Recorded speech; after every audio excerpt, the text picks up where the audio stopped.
Hey, this is Chase Sexton. You're listening to the MotoXpod show.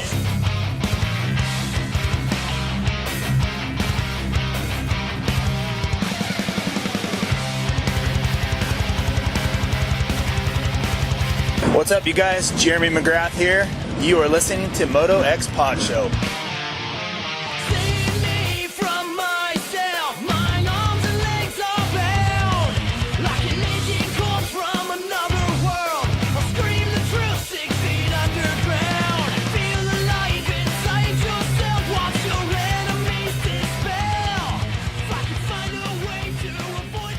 Yo, we are back with another Vital MX MotoXpod show presented by Racetech and Yamaha Motor USA.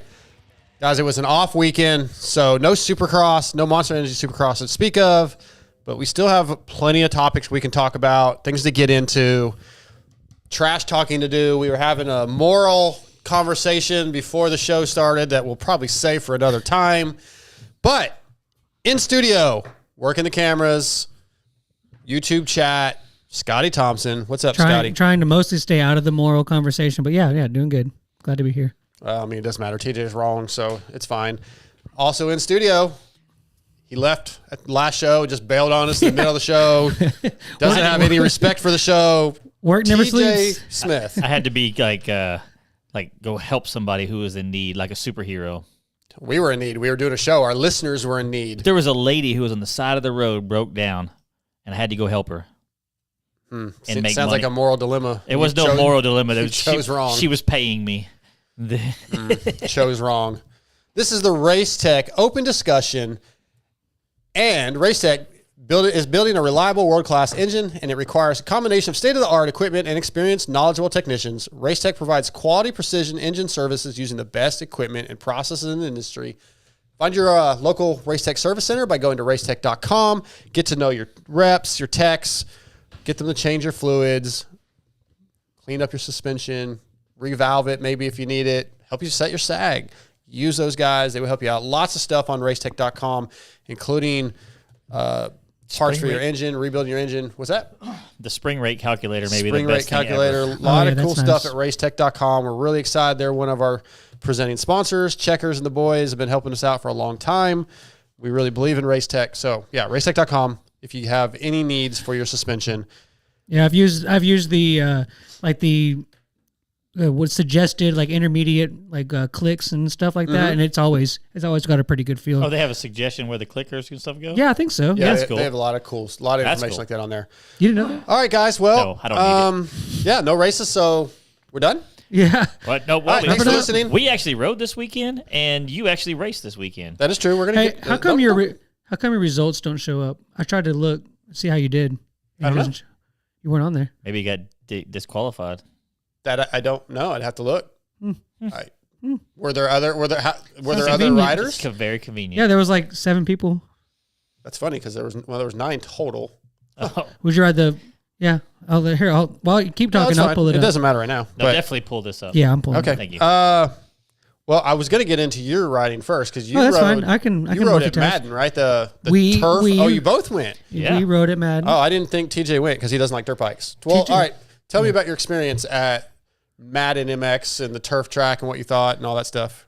Well, besides the one guy like being an idiot and almost losing his half of his leg, it was a really good time. Man, that track is very cool. It's definitely it was probably the closest thing that I would ever want to do that felt like I was kind of doing like a freestyle course run. Okay. Because you do a big bowl corner. It's not like Huge you're trying to bowl corner. Yeah, you're not trying to do find like a rut or like really even carry momentum because you have plenty of run up for each jump. So it's kind of just like you're cruising and then you kind of get big air. 8-7 for 7th. I'll pull it up a second. All right, anyways. You get big air. It was fun. And then riding, even though I hate admitting this, riding TJ's Suron on the pit bike track was probably the funnest I've had all day, and maybe even on a dirt bike in a while. So it was I didn't want to get off. I felt like a kid, and like first time he got on it, yeah. And you rode the e-bike? It was the Suron, yeah. Okay, but I had my big bike, my big e-bike out there. yeah, because I want to get into that too. We'll get into my Loretta stuff in a second. But Yeah. e-bikes, so I did an interview for Industry Insights for Vital. With Dusk? with the CEO of Dust Moto. So that's coming out this Friday.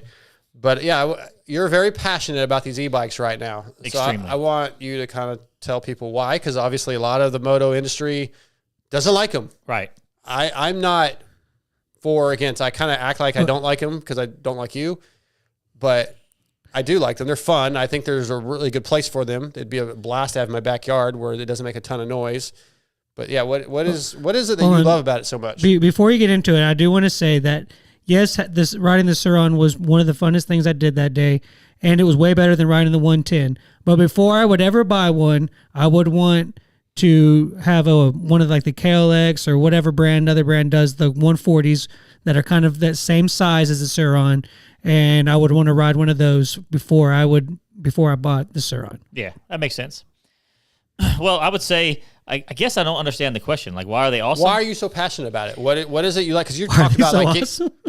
Is that what he said? I said, why are they so awesome? I mean, yeah. Why are you so passionate? Okay. You're like almost to a point where you're willing to get rid of your gas bike. yeah, but I don't even know if my gas bike will start right now. It's been sitting there for some. I think Chase is the last one I rode it. Other than that, it's been sitting for 6 months. Okay, so I got to a point. I'll make a really quick story out of this. I got to a point to where I wasn't passionate about riding anymore or racing. I love riding the pit bikes, and that's never stopped. I just really enjoy that. But on my big bike, it was just such a chore. It was $100 every time I wanted to buy $5 worth of fuel. You know, we don't get free fuel. Because you're buying race fuel. Right, because you're buying T4, the cheapest, basically the cheapest good race gas you can buy, and it's $100. And so I bought a Talaria, Sur-Ron or whatever, and rode it, had fun, and I'm like, I want to try a big one, and I built the big one, and part of it was building it, which was a lot of fun, but then once I got on the bike, man, like, you haven't spent that much time on it. It is probably, it's so much fun. It's so easy to ride, and I don't mean easy to go fast on, but like, you don't have to think about it. You don't have to shift gears, which that never was a problem before, but it's, it's hard to put into words. That's the thing I've struggled with, which is weird for me not to have words for something. That's how much I like it. I mean, you have a lot of words. They're usually really dumb Yeah. words or misspelled words or...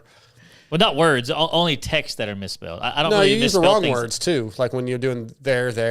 No, I could say them all right.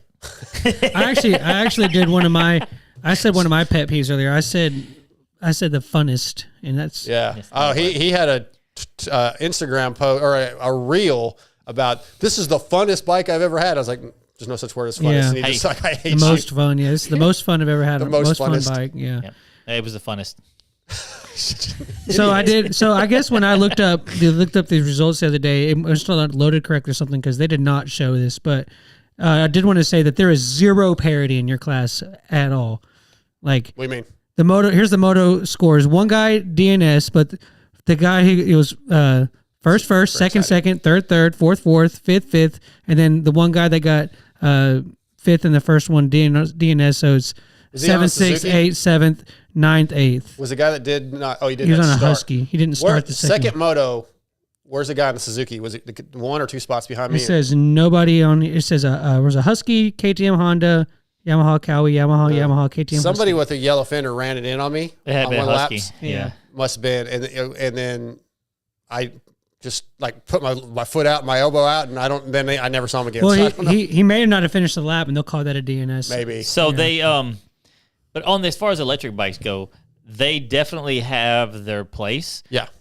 But I think they're going to get better and better. And Yeah, for sure. The more people who ride them, the more you're going to see them get. I ride all day long on my bikes, and you know what I mean. Like, you've been to the track with me when I had the e-bike. Like, other than the one day that I purposely ran the batteries down, like I've never had that. I've never run out of power. I've never had issues like that. I asked Colin, the CEO of Dust, a couple of your questions. I gave you credit. I didn't want to, but I did.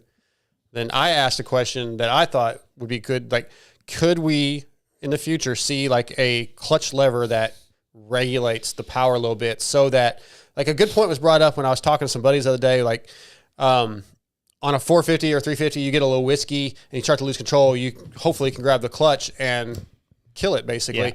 With an electric bike, you start getting whiskey, you're good. There's no, handbrake on my left side. Yeah. Which is the rear wheel. Yeah, that's what the dust has. So when you start to get whiskey, like you would pull, you know, when you pull your clutch in, you pull that brake in, and it brings the front end back down. I guess it does, but you're still wide open, and it doesn't kill the power.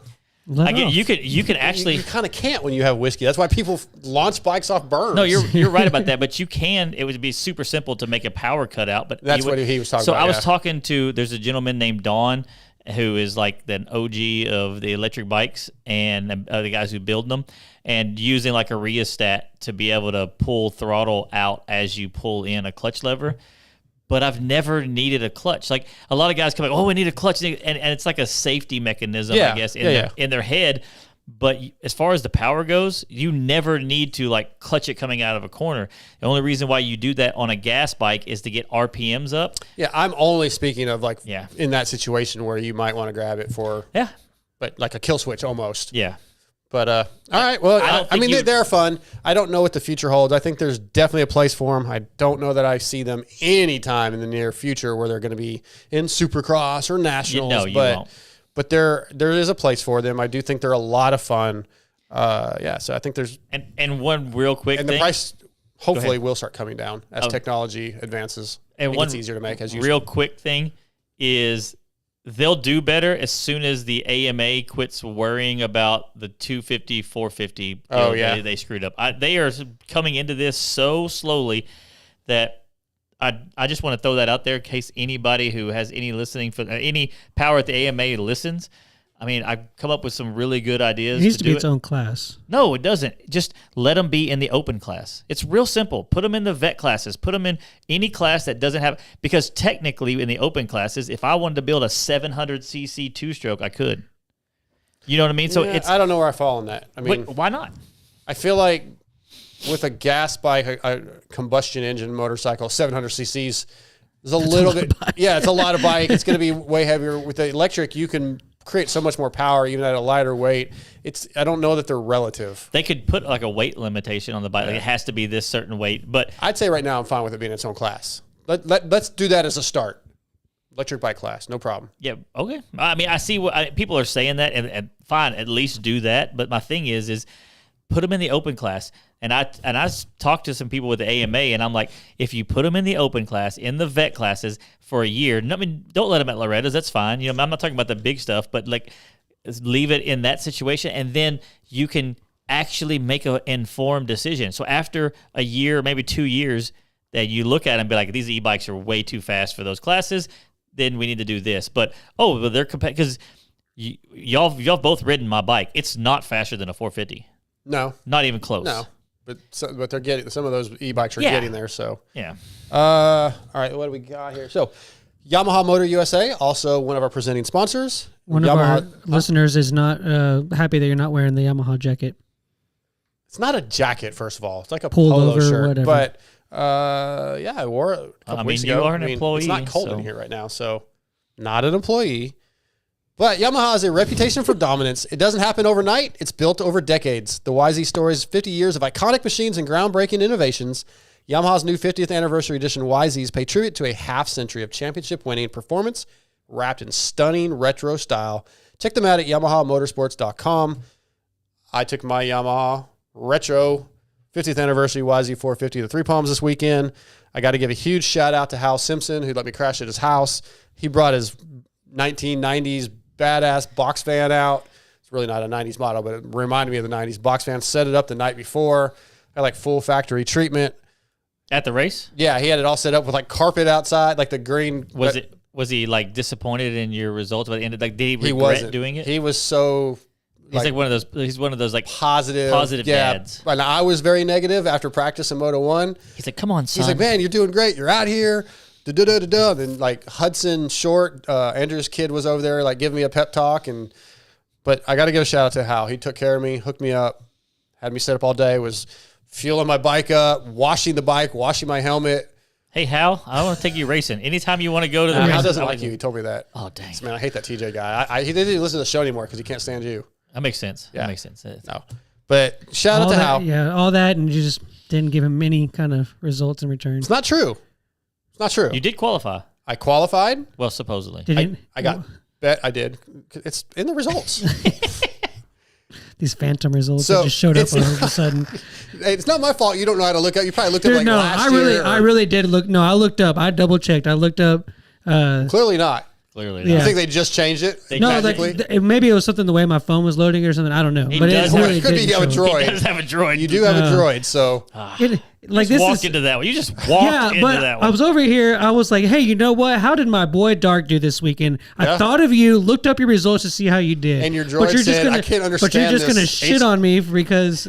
Oh, wow, aggressive. Wow. Okay, I went out and practiced. It was muddy and crappy and slick, and again, hadn't been riding much. Arm pump instantly. That bike scares me a little bit because it has so much power. I'm not used to the 450, so I came in. I was very, very bummed out. Were you doing the highway triple? No. It's not that hard. Well, then go do it. I will. I'm not there. He looked really good this weekend. So he last year, the way I was way I was riding last year, absolutely, I would have jumped it. But I didn't even do like the little baby double in the middle until the second moto. All right, that's pretty gay. Yeah, it was. Were you doing the finish line tabletop? Not the whole thing, bro.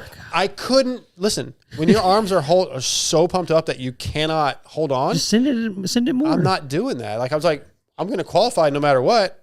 Oh, he's one of those. So, guys. so what place do you feel like you should have gotten? Where I did, maybe one position more at like the guy that beat me. I was beating him both motos until like the last lap, and I was just getting tired and couldn't hold on anymore. But the other guys were gone, absolutely gone. Like those are AB riders that are just ripping. No chance that I'm running with those guys. No chance.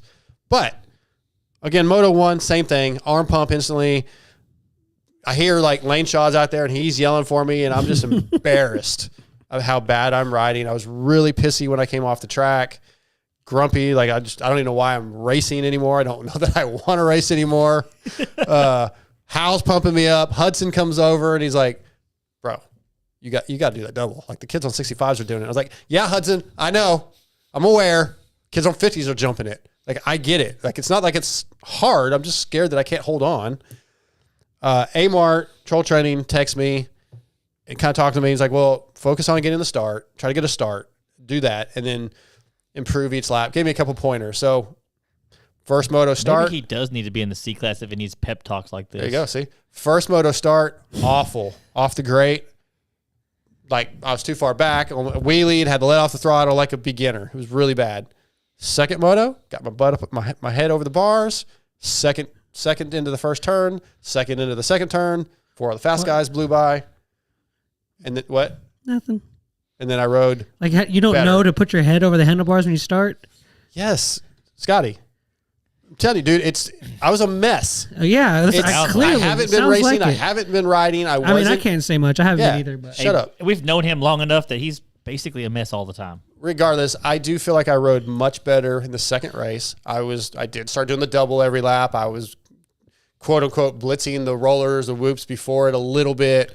It was a lot. I want to say unquote. It was a lot better ride. So when I came off the track, I was happy. I left happy. And yeah, I went 8-7 and qualified. Percentage pie of you making it out of regionals. Is it numerically possible to have a negative percentage? No, because there is 0% unless, well, I told a lot of guys won't show up in the California round.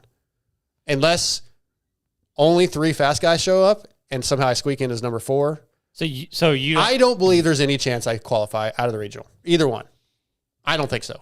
But then all of my buddies and the Keefer, they're like, "Yeah, you'll be fine. You're going to be fine." There's not going to be 5 people in your class. There's no way. No, it's going to be ridiculous. I'm sure. Yeah, there's no way. But they're saying, I guess a lot of the guys in California, they just don't go because it's so far, is what they're saying. So they won't be at the regional. There's still going to be more than 4 fast guys, I would think. Yeah. Like one of our buddies. I would second that. One of our buddies, Fireman Dave, he'll be borderline. How much time do you have? Before the regional? Yeah.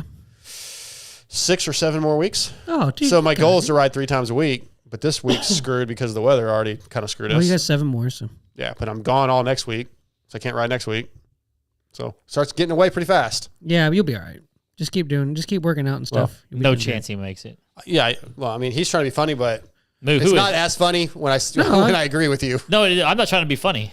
I don't think you make it either, but I think if you have 7 weeks, Wow, I think you just said you don't think you're gonna make. Yeah, but you were just lying. Hold on. Hold on. You were like, No, you were like, it's that is okay. not- He becomes such an a-hole. That is not what I was saying. Like, it's okay, buddy. You'll make it. You can do it. No. And then he's like, but there's Hold no on. chance. If you have 7 weeks, I think you have a better than 0% chance of making it. I still don't think that you'll make it. Right. But I think that you'll have a better than 0% chance if you have 7 weeks to prepare for it. I definitely feel like I'd be a lot closer if I could ride more. Yeah. If I could ride even remotely like I was last year. And that would be worth something. You still don't think I'd have a chance? Oh, I do. No. I think there'd be watching, something worth. But I've seen those vet classes. I've seen the guys who make it to Loretta's. Yeah, they're no joke. And it's like, it's not that you wouldn't be towards the front of any local races, but I mean, I don't know what happens in California, but in South Central region, I don't think that there's not even really an outside chance, and it's not because you aren't or weren't like fast. Yeah. It's just that the South Central region is like very, very, very stacked. I mean, you're racing against Gage and stuff like that, right? Yeah, I think I'm more leaning towards the California rounds where I feel like but I wasn't riding that good in California either because the tracks are so different. But Paula, I'd be much closer if I could ride like that. Regardless, that's where we're at. It was a lot of fun. Met a few listeners that kind of were saying that came by and said hi, and it was a good time in the end. I got over my poutiness or my negativity towards it, and track was really good. So they did a good job. I like Three Palms a lot. Haven't been there in a while. So very positive. We've only got about 9 minutes before we get our first guest, Jonathan Girroir, on. What? I've never raced there. I've rode there several times. I've never raced there. I've raced a few times on the main track and one on the river track. Actually, no, that's a lie. I rode the Moto Masters Vet Series, but it was on the GP track. I raced that too. That's the one in the very back. Mm-hmm. I thought that's the river track. So the GP track is the big. The river track's the one in the middle. Main track when you first come in. Yeah, to the right. Then what's the next track? River track. Oh, the river track's the one farther away from the river. That's no. In the river all the way towards. No, it runs beside it. Okay, I guess I didn't notice that. I thought it would. Okay, all right. Then so the main track this weekend. I think they call it the river track because it floods the easiest from the river. Well, and also, like this weekend, after all the rain, it's probably this week. Oh, it's yeah. all a river. Dude, track. that was. I know that's kind of off subject, but that's crazy. I've never heard thunderstorms continuously that long in the last couple of days here. Yeah, it's been nuts. But we rode the main track with part of the river track. Then they ran together at the this Three weekend. Palms. Oh, this weekend. This weekend. Yeah, that's cool. Before we get to Jonathan Girroir, I want to ask you, because you're the Blake Baggett fan, how you feel about this. Dude, everybody needs to calm down. Well, not everybody's being ridiculous to think he's coming to nationals. But there are people that think. But I want to get TJ's thoughts because we only have a few minutes. Yeah, he's not read at nationals. I have texted him twice. Yeah, can't get an answer. I'm super excited because I think like a lot of people probably didn't pay attention to Baggett like as much as because I was like fanboy about Baggett or whatever. He's got a great personality, and I think he actually could be good for the sport. You know what I mean? As far as bringing people in and just having. If he would have been as outward as, how do I say it? They say like Ryan Villapoto to me. Villapoto, when he was racing, didn't have the greatest, he wasn't known for who he is now. Very different personality. I think Baggett could also do that. Could be like a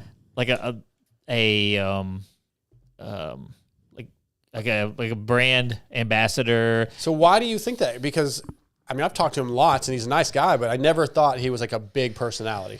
I don't think it's as I don't know, just because I think he's very witty. I think he's pretty sharp. This just because you have a crush on him? Yes, okay. It's a lot of the man crushes. Okay, yeah. But no, it had to do with listening to his interviews, hearing some of the little things like I don't know. I like guys with that mentality and that kind of stuff. I think it's good for the sport. I mean, look. What about you, Scotty? What do you think about? Am I commenting about what TJ just said about him, or about what I think about whatever comes to mind with this post that we saw and him back riding a bike? At least I think it's good that he's that he still lives. He's he turned into Bigfoot there for a while. Does he actually exist? Does he still even like dirt bikes? Does he know this and that? And then you really don't follow. No, I know. Oh my God. I know that he's been seen with this. Talking about Bigfoot right now. I just can't. When he gets so wound, he gets upset. I love it, dude. You don't even let me finish a point. I know. That's kind of the point. That's the point that I never get to finish a point. No, I know he's done stuff with his son. He's been seen and stuff. I just think it's good to see him riding again. I don't read too much into it. I don't think he's doing anything or this or that or the other. But yeah, it was cool to see. You know, I think the way that it ended was just a crappy situation all around. So, and it kind of jaded him on how everything was handled. So to see him back riding, yeah, it was cool. Yeah, we at Vital put up a post or whatever. Yeah, that's what I saw. I actually saw ML it. had talked to Nate Ramsey and said, yeah, it's just it was an open invitation anytime you ever want to come ride, and you want to come ride. So if it turns anything more, I'd be very surprised. I haven't heard anything like that, so I don't think it's going to. It's been, what, 3.5 years? Yeah. It's a long time. So, like I said, he's just... How long was Dungey's break when he came back and did those nationals? Like 2 years, wasn't it? Yeah, I think 2. No, it was more than that. His last year was like 2017. So it was like 5? Yeah, you might be right because he was. Yeah. That's right. Actually, yeah. I don't think he's coming back racing. It'd be cool, but I don't think he really wants to either. But maybe he does. I mean, Cowie's going to need a rider. He's not answering, so I think Cowie's going to have. I think they're going to be taken care of. Okay, one more other topic. He said that like he knows something, didn't he? Social media posts this week, and we obviously heard Adam Ciancero's official announcement that he's calling it after Supercross. Either of you guys see the Cooper Webb Instagram post about it? Oh yeah, we're talking about all the years they battled. There was some cool. There was some cool stuff in there. One of my favorite posts I've ever seen because you always got the vibe that they didn't like each other, and I probably didn't when they were young. Well, yeah, I mean, and seeing the mutual respect was pretty awesome. I never got that vibe that they didn't get along. That they didn't get along. They were rivals. I wouldn't say they didn't get along. Yeah. I mean, they were obviously like they were each other's, competitors. Yeah, but. I didn't get the vibe. Dude, it's kind of crazy to me that it hasn't picked up more, but that CRF 150 that Cooper was on sounded sweet. Oh yeah, dude, he was just like, dude, that thing was ripping. That was a bad bike back in the day. Even like when Barsha was doing those videos with it. That bike basically. I can't believe it didn't take off. It's AMA killed it. Oh, is that what happened? Yeah. I'm trying to decide. We got a few minutes left. Oh, we never really talked about AC. I was more talking about the social post. That's what really stood out to me. The fact that he's leaving is a bummer. I think he's just one of the great ambassadors of the sport. Yeah. And personalities of the sport. I did notice one thing. It does it was cool to see everybody talking about AC and respect for your career. Sad to see him go, but it's the way I was seeing posts and as many as I saw, it was almost like he it was like RIP. It was almost like did something really happen to him? It seemed like it was almost like memorabilia. Well, I think AC. We all think it's just he's having to bail too soon. His career didn't really reap the results expected, and unfortunately, the injuries just cut it way too short. I don't think you can say he had a bad career though. But it's the biggest career letdown in the sports history.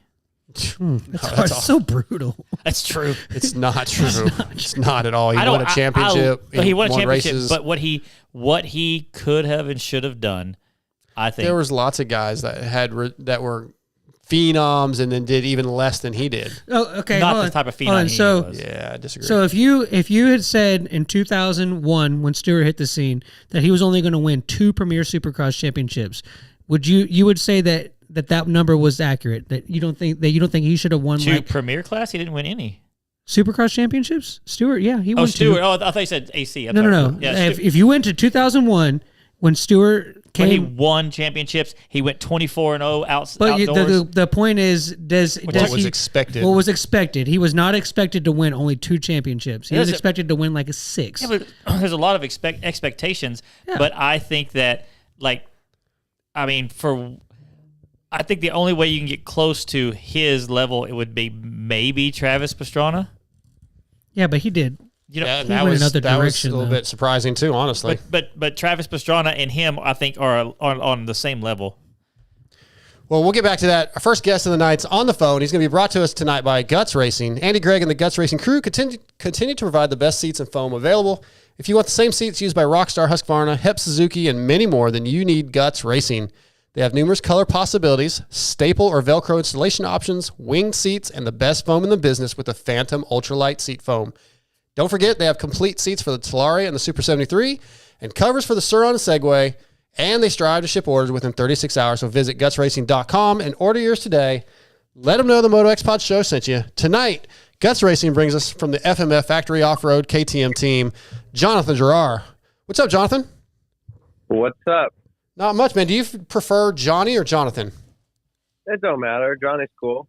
All right. Well, Johnny, dude, it is great to finally have you on here. I'm glad that you answered your DM because I didn't have your contact info. But, man, what a season so far. 3 wins out of the first 4 races.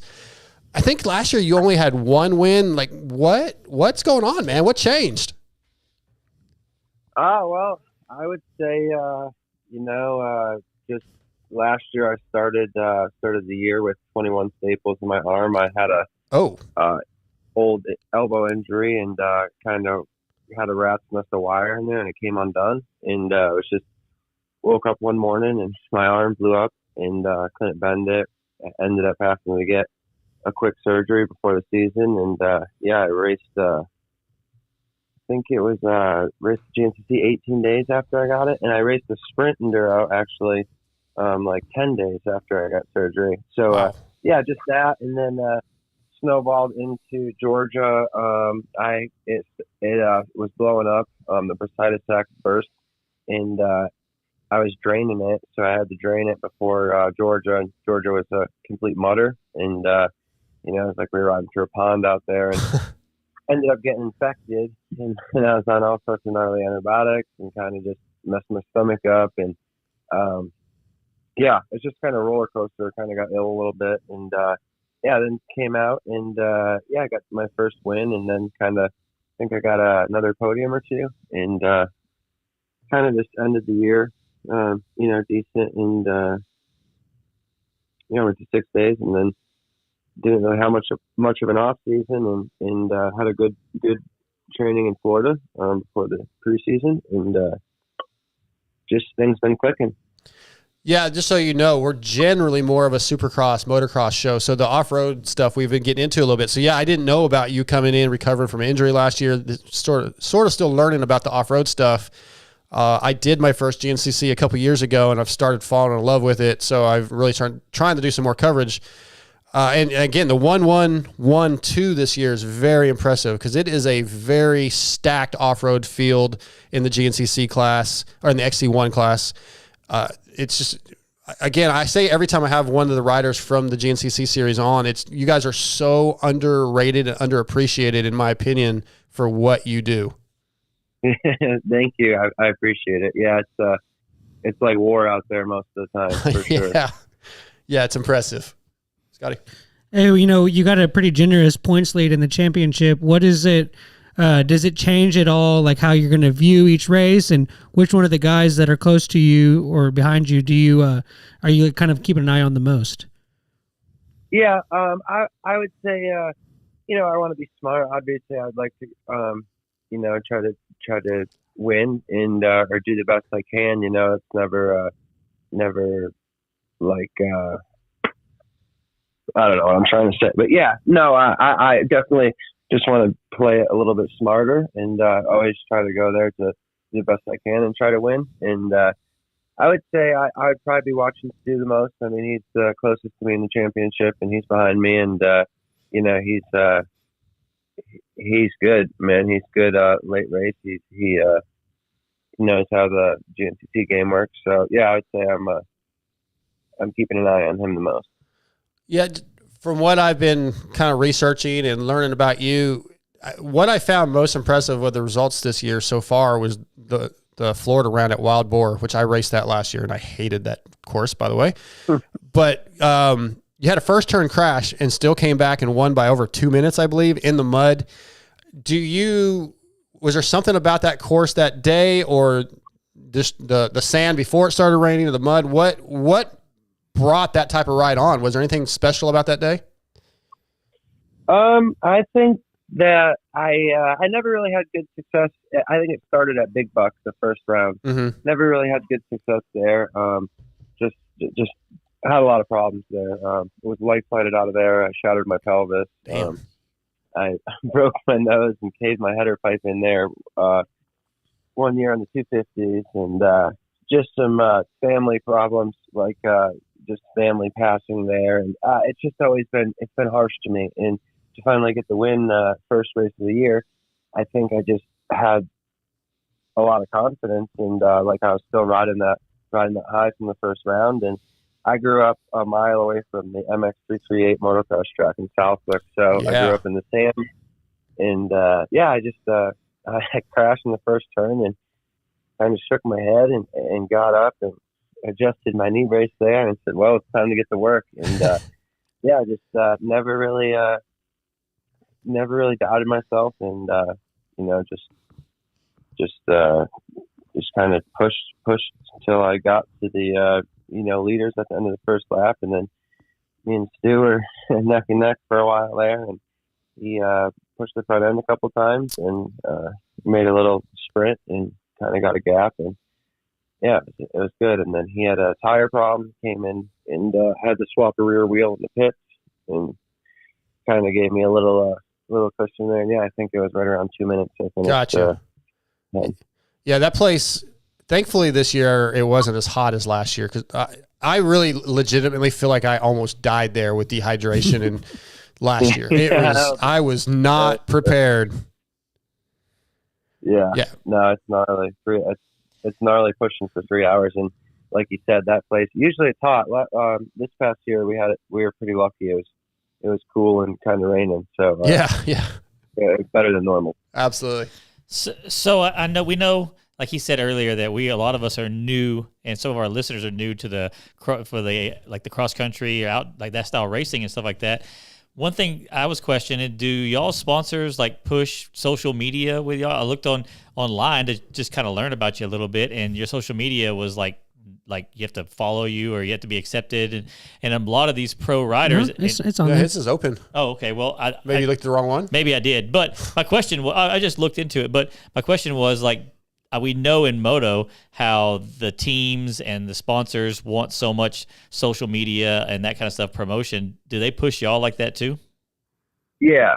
I think it's in our contract, but we have to make per post each year and stuff, like the amount they want us posting and stuff, for sure. Mm-hmm. Yeah. So do y'all notice because I guess you get a lot of interaction. Yeah, a lot of interaction, stuff like that. Because with the moto crowd, we seem to, but y'all's races and y'all's turnouts seem to be bigger than ours. So GNCC fans are awesome. Yeah, the GNCC fans are so diehard. Is it like a So yeah, can you speak on that a little? It's a part. Yeah, I mean, it's definitely I would say a party out in the woods. There's a lot of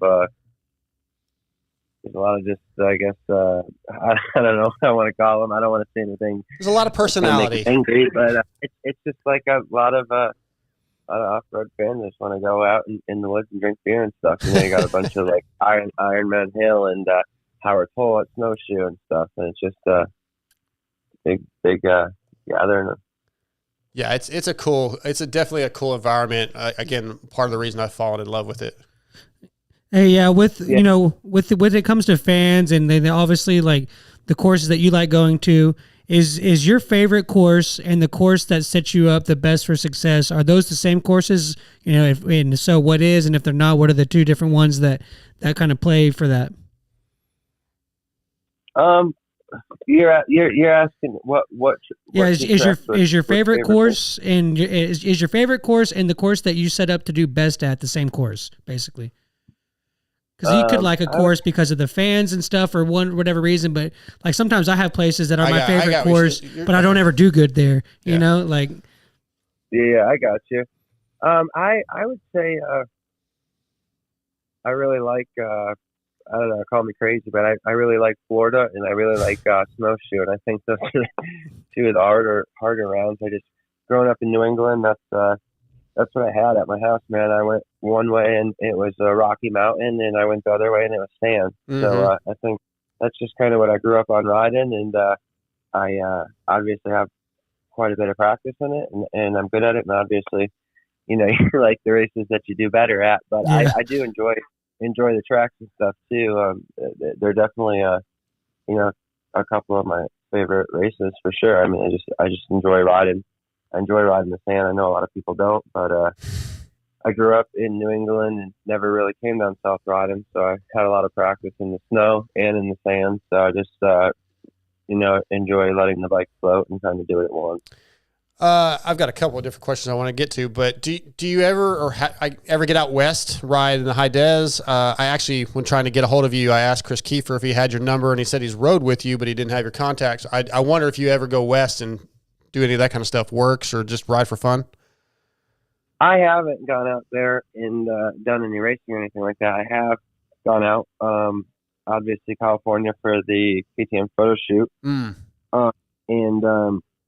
this past year when we were getting ready to go to Argentina, I came out and rode by Taylor Roberts' house in Arizona for the 6 days pre-camp, like training camp. And so I got to ride out there for 3 days, I think, but that's about all I got. We got to go on a trail ride. I rode with Keefer when I was out there for the KTM photo shoot. You enjoy that type of terrain? Because I don't, because Chris makes fun of me and puts me in positions I don't like. I honestly would rather be over here on the East Coast in the trees and the rocks and the roots. And I don't mind it, but I don't think it's just something I'd want to ride all the time. I guess it was cool to go out there and experience it and stuff, but I really don't like dust, so I don't think I would enjoy it West Coast. Yeah, I'm with you. All right, I've got an educational question now for myself. At round 4, the general Josh Toth, the XC2 rider, won the overall on the day. Why? I mean, obviously it's impressive because he's on a smaller bike, but that actually counts towards an overall. There's an overall for the series that combines both classes. Is that right? Yeah. So that's honestly like they base the championship and stuff like off the overall. Okay. So that's when it was 21 or 22. Everyone was confused because Ben Kelly won the championship, but in the point standings in XC1 it said Stu Baylor was in first. So it doesn't. I mean, XC1 points and overall points are different, but the championship at the end of the year goes off of overall points. Okay, so that is important that Josh beat you basically that day because it's not class dependent. Sure. Okay. Not for me. Yeah, that's interesting. I didn't know that until I was researching you and I saw that. So learn something new every day, Scotty.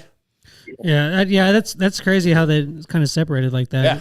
Is cool. And that's not the first time that's ever happened, is it? Yes, that was the first time. Oh wow. Some people got close. I think Thad Duvall got pretty close at Snowshoe, like 8 seconds, and I think Josh has honestly gotten close before too. I think I don't know if I ever got too close. No, I don't think that's too close. Maybe a couple overall podiums, but never too close to overall of it. But I think there's a couple people that came up just short of it. But yeah, he's the first one to get it done. Nice. Oh, that's crazy. So I recently did one of our local cross country races, and when I was looking at the results, I thought it was cool that they kind of had like your I don't know how they broke it down, but it had basically like your kilometers per hour speed. Like, do they do that for y'all's? And if they do, what is usually like your average speed? Why are you laughing, TJ? Because he said kilometers. Kilometers. Kilometers, dummy. Kilometers. Kilometers. Yeah. Kilometers. Sorry, go ahead. Sorry about that, Jonathan. Yeah, you know what I meant. I don't really usually track it, honestly. Oh, okay. I have no idea. I mean, I would be lying to you if I told you something. So that's fine. Fair enough. Johnny Girroir brought to you tonight by Guts Racing. You've brought up the training with Taylor for ISDE, which you guys won this year, so congratulations on that. I want to know what that meant to you. That's a huge event. Taylor had announced his retirement, so his last time doing it. I have to, and of course, Dante Olivier, I don't even say his name right, Oliviera, who I believe is your teammate, was on the team. Talk about that experience and what it meant. Yeah, it was super cool. Obviously with being Taylor's last year and us being able to get the job done, I think we had a good group that worked together, and we did a lot of homework and walked each test 3 times, and yeah, it was definitely special, and it was special for me. My second ever 6 days, being top step with Team USA, it was very cool. And I started the week off rough. I had like a sinus cold, like nasty yellow boogers. My head felt like a balloon, and ended up clawing my way back and got into the top 5 individually. So I placed fifth overall individually, and that was kind of my goal going out there. So that was pretty sweet, and got lucky. Final moto race, I got right next to the dugout and watched the guy slam the gate down, and ended up ripping the whole shot. I went a little wide, and Joseph got me, so I ended up coming out second. But that was pretty cool. I was in a battle with Nathan, and he's ex MXGP rider, so I was like, man, I got my word cut out for me on the final moto, but ended up nailing the whole shot, and it was all good. I got passed by my teammates Cole and Dante, and I rode it in for 4th, so that was good. Well, that's amazing. What an event, and for you guys to win that thing, it's an honor for you guys, and yeah, we appreciate because it's brutal. Again, I'm complaining about doing a 2-hour race in Florida, and you guys do this thing. I just don't understand it. Yeah, it's pretty gnarly. Yeah. On the bike for 7-8 hours a day and riding hundreds of miles, and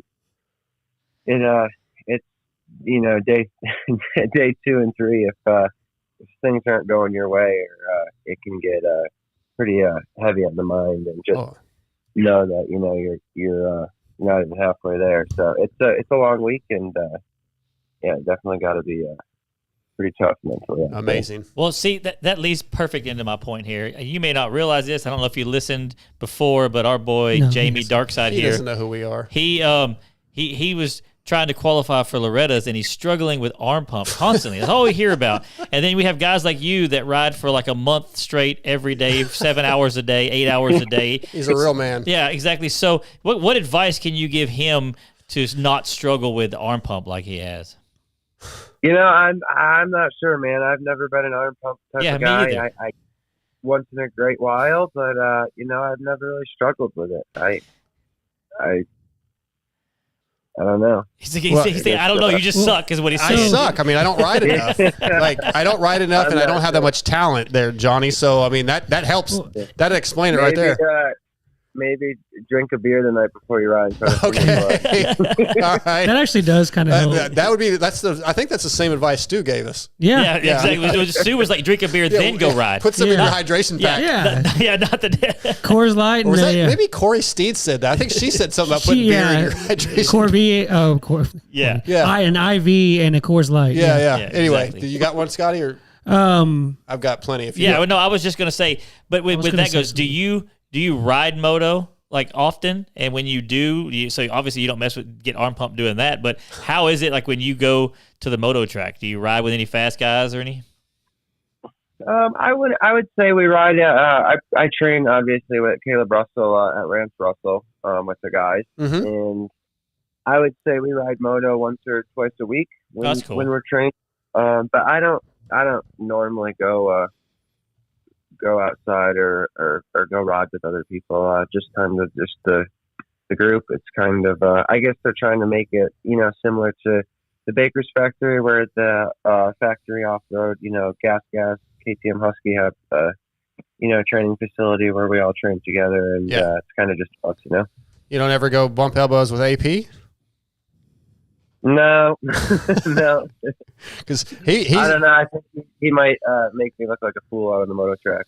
Yeah, but he wants to do some GNCCs too when he's done, so he might be coming to your realm in a few years. Yeah, that'd be cool.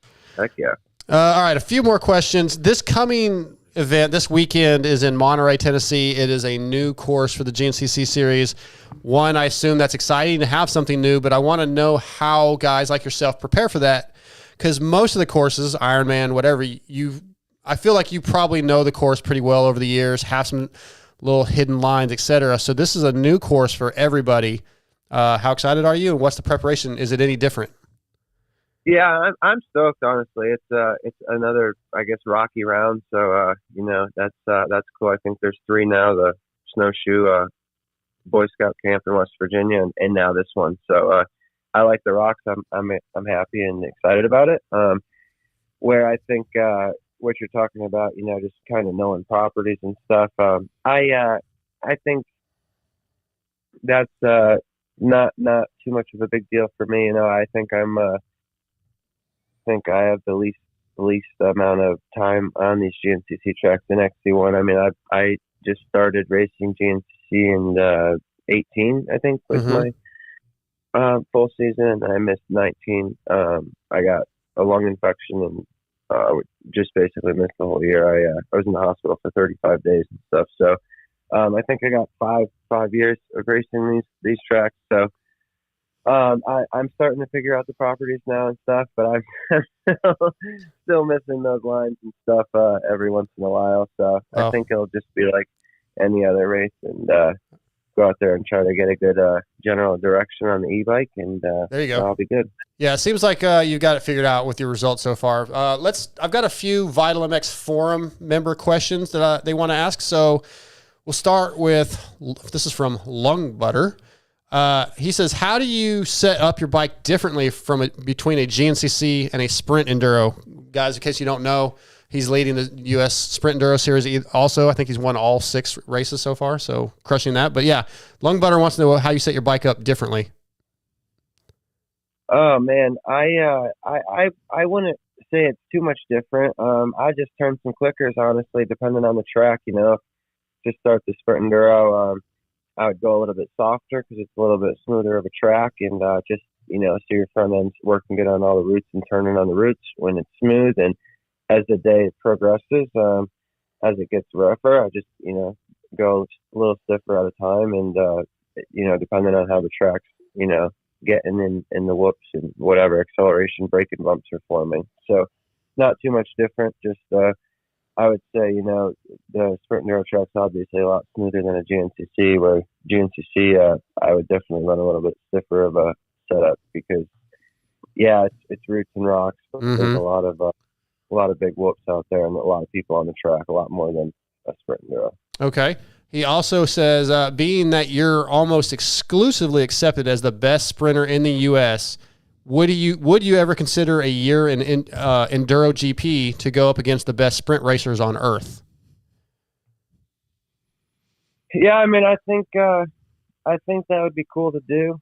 I don't know if it's something I'd be interested in doing, but I definitely think those guys are definitely very bad dudes and very talented and at that style of racing. I think I definitely could learn a lot, obviously, in the year because, let's face it, the East Coast is nothing like, 6 days and stuff. I think we're going, if I get picked, we're going to Spain this year.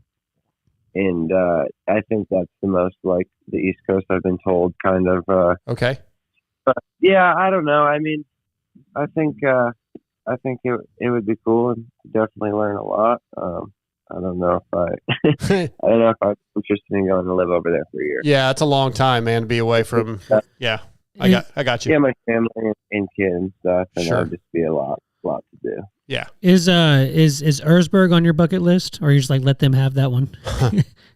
Honestly, that would be cool. I would do it for sure if I got the opportunity. I would try it. It's just such a cool race, and it's always cool just watching and stuff and going to experience it would be even cooler. So yeah. I would definitely take the opportunity if it came about. All right. 3 more questions for you, and I'll let you go. YZ Ed250 wants to know, do you have a specific program for hydration and managing heat? I mean, I just try to hydrate, honestly, obviously all week. Drinking some electrolytes, and then usually my go-to is Scratch. I'll put those in my bottles that I get every lap that you see per mouth, and then just run water in my Camelback. But I'll do a bottle of Scratch each lap. Okay. Yeah. Gary Sutherland lined me out after wild boar, and so because I didn't know anything, so I wasn't prepared. And he lined me out with some of that scratch and LMNT and made sure I was hydrated for the next one. So there's a lot to learn, man. That stuff's, there's a lot more lessons to learn in off-road that you don't think about, TJ, when you're doing moto. Well, I was just thinking when you said line you out with some scratch, and I'm like, they don't drug test there? I mean, no. Okay, we're going to move on. KXF Racer 108 says, how did the J-Day help? How did J-Day races help you and other Fast GNCC guys get ready for the national level competition? I think J-Day just helped with sprint speed. Just made you fast.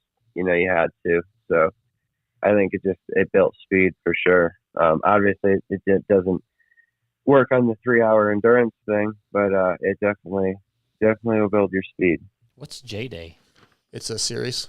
Like just the letter J. Yeah, but I'm saying go ahead. 2 30-minute motos.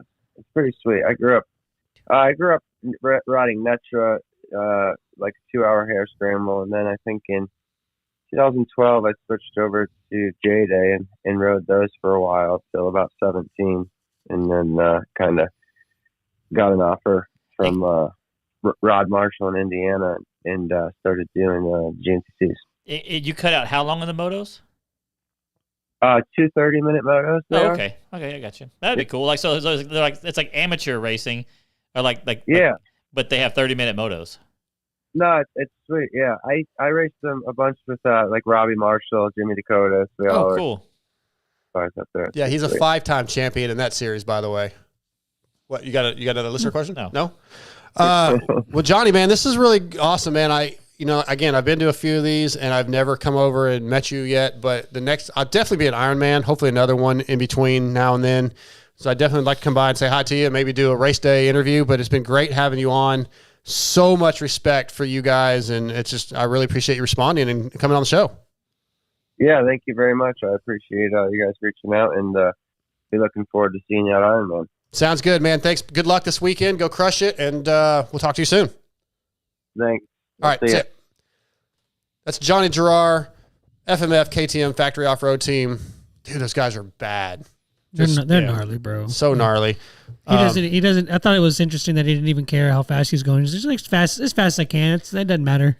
Well, I mean, think about it. Like when we go ride moto, if somebody came up and said, "How fast are you going?" Would you be like, "Oh, 45 miles?" That's not a stat in the moto results. When you do a cross country race, it's a part of your results.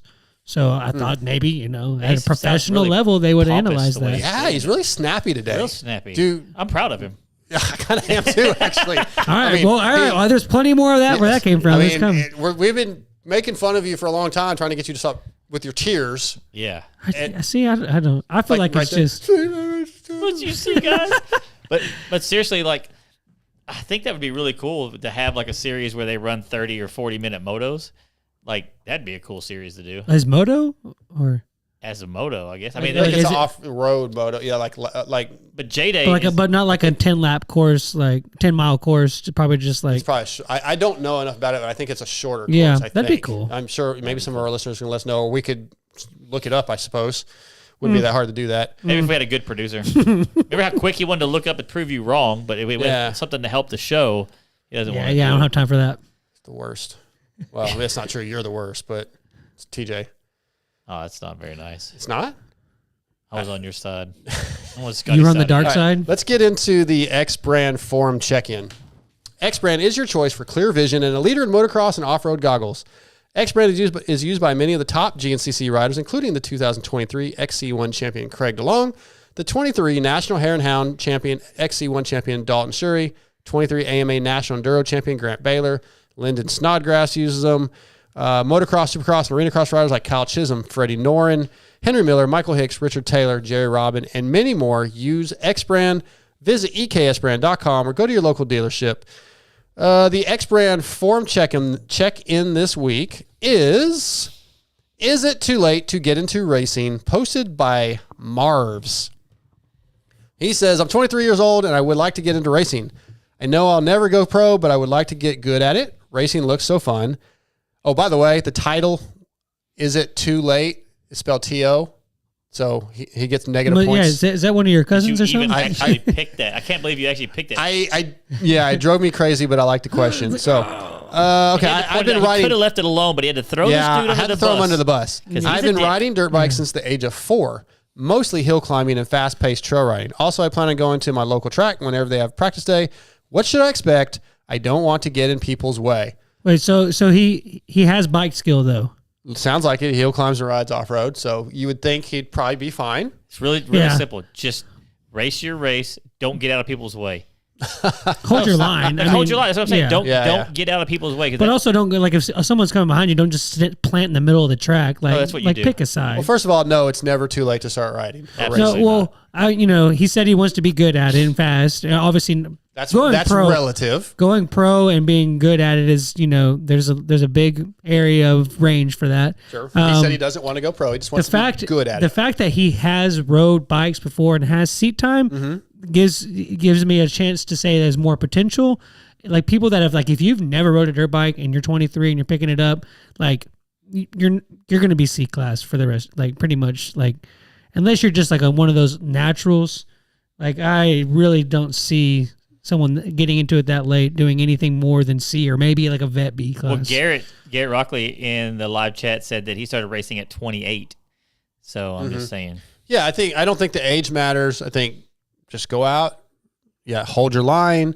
If you're uncomfortable because there's a group of guys that are way, way faster, yeah, maybe pull off for a little bit. Just ride within your comfort zone. If you're uncomfortable, TJ, you're shaking your head, but I've been on the track like at Paulo one time where All Pro Circuit was out there and these guys were passing me so fast I was like, I'm just not comfortable. That wasn't a race is what I'm saying. He wants to race. Well, he wants to race eventually, but I think he's just talking about going to the track and getting comfortable. Well, I guess I didn't catch that. Go through. But I didn't catch that where it made me I've been riding dirt bikes since 4. He'll climb. I also plan on going to my local track whenever they have practice day. What should I expect? Oh, he hasn't been to the Yeah, I don't want to track. get in people's way. So in practice, like if you're uncomfortable in a group of riders maybe that are out there, you maybe pull off for a little bit. Maybe, hopefully, a lot of tracks, at least out here, have organized practice, so you find your comfort zone. But maybe find a private track. Hopefully you'll meet some guys and maybe. But either way, you're not too old. It's never too late. No. Obviously, have the right protective equipment. But I think if he has some. If he's doing hill climbs, he's probably good. He knows about protective. But yeah, the biggest thing is hold your line and just go have fun. Don't do anything that you're uncomfortable with. Especially on a practice day. Unlike what Scotty's trying to tell me to do. Jump the finish line, jump the triple. Especially on a practice day when I've helped a lot of younger riders and stuff, like learn the first time at the track, all this kind of stuff. And the biggest thing I tell them is these guys, if you're on an open practice where you have guys that are substantially faster than you, when you hear them coming, you just stay where you are as far as in the track. If you're on the right side, stay on the right side. If you're in wherever you are, you just stay where you are because they're going to catch you so much faster than you realize, and they're going to see you on the right side of the track, so their line is going to be set up to the left side, and if you try to get out of the way or go from the middle to the right or whatever, you're going to get in their way. The best thing to do is just hold your line, and you ride how you feel comfortable. Scotty, anything? Yeah, no. Yeah, no. Wow. Lots of input. Way too good. Well, we were saying on the chat that he had didn't start racing until 28, but he'd still rode before then. So like my point is like having the background of riding makes a huge difference. He says I'd like to get into racing. Maybe he means riding in general. If he means racing, I would also suggest go to your track for a little while, maybe a few months, and get comfortable before you sign up for a race. Don't just go, all right, I'm going to start racing tomorrow and never ride on the track. I say do it. If that's what you want to do, do it. I mean, you can. I don't think it's ideal. They have, there's beginner classes. Do you really want to ride in the beginner class, even if you're a beginner? I don't. Yeah. Should I just turn his mic off? I don't know what his problem Why is he here? I don't even know what his problem I had a problem. That's cool. It's news to me. Well, all right, Marvs. Good luck. Good luck, bro. I put in this forum chat that we'd be talking about it, which I didn't get a response. But Marvs, if you happen to listen to this, let us know how it goes. Yeah, I'd like to hear MotoXpod@gmail.com. That also is for anybody that wants to get involved with the show. Whether anything you want to tell us, anything you want to critique us on, any of our segments, MotoXpodShow@gmail.com. Don't forget also Vital MX does have a fantasy league. You can go, or a fantasy game. Within the game, you can go to the MotoXpod Show League and join and play. It's a lot of fun. I like the fantasy stuff. So join that. You can send us emails about your results, anything like that. Anything else, guys? I'm in like a 12-step program for the fantasy stuff. How's it going? Are you missing it at all? Honestly, I'm going to say not right now. I could see me in the future going, I want to do that again and play again. But like I'm able to watch the races at like, and there's like no pressure. There's no like time crunches. Like sometimes I'll even like, oh, I didn't get to watch practice, so I'll watch practice while the race is going on, and then watch the race because you know what I mean. Like, like I don't know. It's in some ways fantasy makes racing better, and in some ways it makes it the worst thing that's ever possible as far as watching racing. Yeah, I thought that this year since my work schedule changed and I have Saturdays off that I'd probably do it, but I literally never even think about it. Like I've never really played. I've done a couple. I used to do like the art like the. What was it where like you pick the top 5 and then the wild card for RM Fantasy? RM Fantasy. I used to do that. That was cool. I forget that one. I don't like that so one. cheesy. It's cheesy and it was just like quick because I can be like, oh yeah, this is so I think in my top 5. But like y'all's is like a whole thing. Like the Vital one's really easy. I'll try the Vital one. I haven't tried it yet, but I'll try it. I don't ever think about fantasy. I really don't. Yeah. Like I play all 3 just about, but I like forget. watching. I just like watching the race. It changes. I don't play fantasy football anymore. I used to, but it changes the way you watch the racing because I do notice that I care so much less about the scroll now. Yeah, I used to watch the scroll constantly. Where is so and so? Where is so and so? See, I still do that, and not even for fantasy. I mean, I pay attention to it, but it's like it used to. Like you lived by that. You didn't even care about who was winning the race. Yeah, I'm out on that. Damn it, what happened to Cade Clayson? Yeah, exactly. Damn it, I knew better than pick you, Cade. I have yet to verbally say that some rider should burn in hell this year. Jesus. Yeah. Okay, all right. It does get they get way too. That's the X Brand form check-in. Let's move on to the Barnett Clutch Performance of the Week. With 75 years of experience behind them, Barnett Dirt Digger clutch kits feature friction materials exclusive to Barnett for maximum performance and durability. Get 10% off with promo code VITALMX, all caps, VITALMX, at barnettclutches.com and feel the Barnett difference. Guys, you're going to need new clutches at some point. Might as well support the best in the business, Barnett, and support the show by using that promo code VITALMX. Let's get them get that code used, get you some discounts, and show the show some love. Show the show some love. Yep. Kilometers. Jeez. There was no, obviously, Supercross this weekend. Does anybody have a clutch performance of any kind? Dude, I do. I just got one right now. I'm butting over you. My wife, who is one of the most amazing people anywhere. I don't say everywhere. Anywhere. She kilometers. Yeah, I'm not going down the only one on that. She just sent me a text out of the blue. She knows I'm in the show and said, "Why can't a nose be 12 inches long?" Okay, is there an answer or just a question? The answer was because then it would be a foot. Yeah, that's a good joke. That's a good to see. That would have been good a few weeks ago in our top 5. Just say that out of the blue. My wife's sitting at the house, and then knows I'm in the middle of the show and sends me that. That's awesome. Good stuff. Sorry, that's your clutch performance. That's my clutch performance. Done. I'll take it. My unclutch performance was Hulu not recording the MXGP. It only recorded the women's one, and it wouldn't. I don't even think it was Hulu. I don't even think it was Hulu. Like CBS Sports, like I looked to see, and they never aired it. Maybe you should just spend a few bucks on the freaking. I already pay like $100 for Hulu to have these channels. So why would I? Well, you would because you missed it. Yeah, I mean, you missed it. Fair, but I'm not gonna. Yeah, I'm already in deep. My clutch performance is Prado in the sand in Sardinia. Did he win? Again. That's awesome. I mean, Kaida Wolf won again. So if CBS Sports had been clutch, Prado's won all 3 that. MXGP class races, and Kaida Wolf has won all 3 MX2 class races. So without injury, Prado wins the season. It's looking. It's gonna be tough to beat because he keeps winning the qualifying races. I know he won the championship last year, but it wasn't like necessarily complete dominance like what he's showing so far. Yeah, he's crushing it right now. Can you say that Supercross benefited him, and you think that more people will try that? I think listening to the MXGP Lewis Phillips and Adam Wheeler with the Vital MXGP podcast. It's really good every week, guys. If you don't listen, you should. You listen to those guys talk about other riders commenting over there that they felt like it helped him build some aggression. He definitely seems more confident, and he's riding, fantastic. Yeah, I'm not saying like him getting on a supercross track but the overall experience. I'm going to say it had to benefit him some. Yeah. Obviously Hurlings is recovering and still coming back, but to get beat at a sand track, that's impressive. And just overall, Prado is killing it. So, he's the Barnett clutch performance of the week. Next week maybe we'll have a different one, but that's mine. You guys okay with that though? I would hope you have a different one next week. What are we checking on there, TJ? We good? Okay.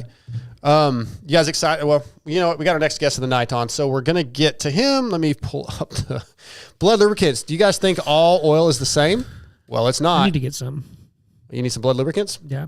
I can point you in the right direction. It's a bit like food in that you can have all the same ingredients, but a great chef will make everything something that knocks your socks off. Blood lubricants was developed from over 40 years of knowledge in the oil business and is used by racers in the most grueling motocross and motorsports on the planet, including Baja, NASCAR, Indy, NHRI, sprint cars, motocross, supercross, and many more. Blood Lubricants has a reputation for lasting longer than other brands, is known to keep your bike running up to 30 degrees cooler. So visit Blood Lubricants, that's BLUD, and use promo code VMX, all caps, VMX25. Tonight, Blood Lubricants brings us from Pro Circuit Kawasaki, Mr. Seth Hammaker. What's up, Seth? Oh, not much. Just getting ready for the weekend. Stoked to get back to racing. So, yeah, just getting prepared. Yeah. Couple weeks. Well, what was it? 3 full weeks off, I think. 3 weekends, something like that. So yeah, 3 weekends off. Yeah, we got a few weeks outdoor riding in, and then back to Supercross the last 2 weeks. So it's been good.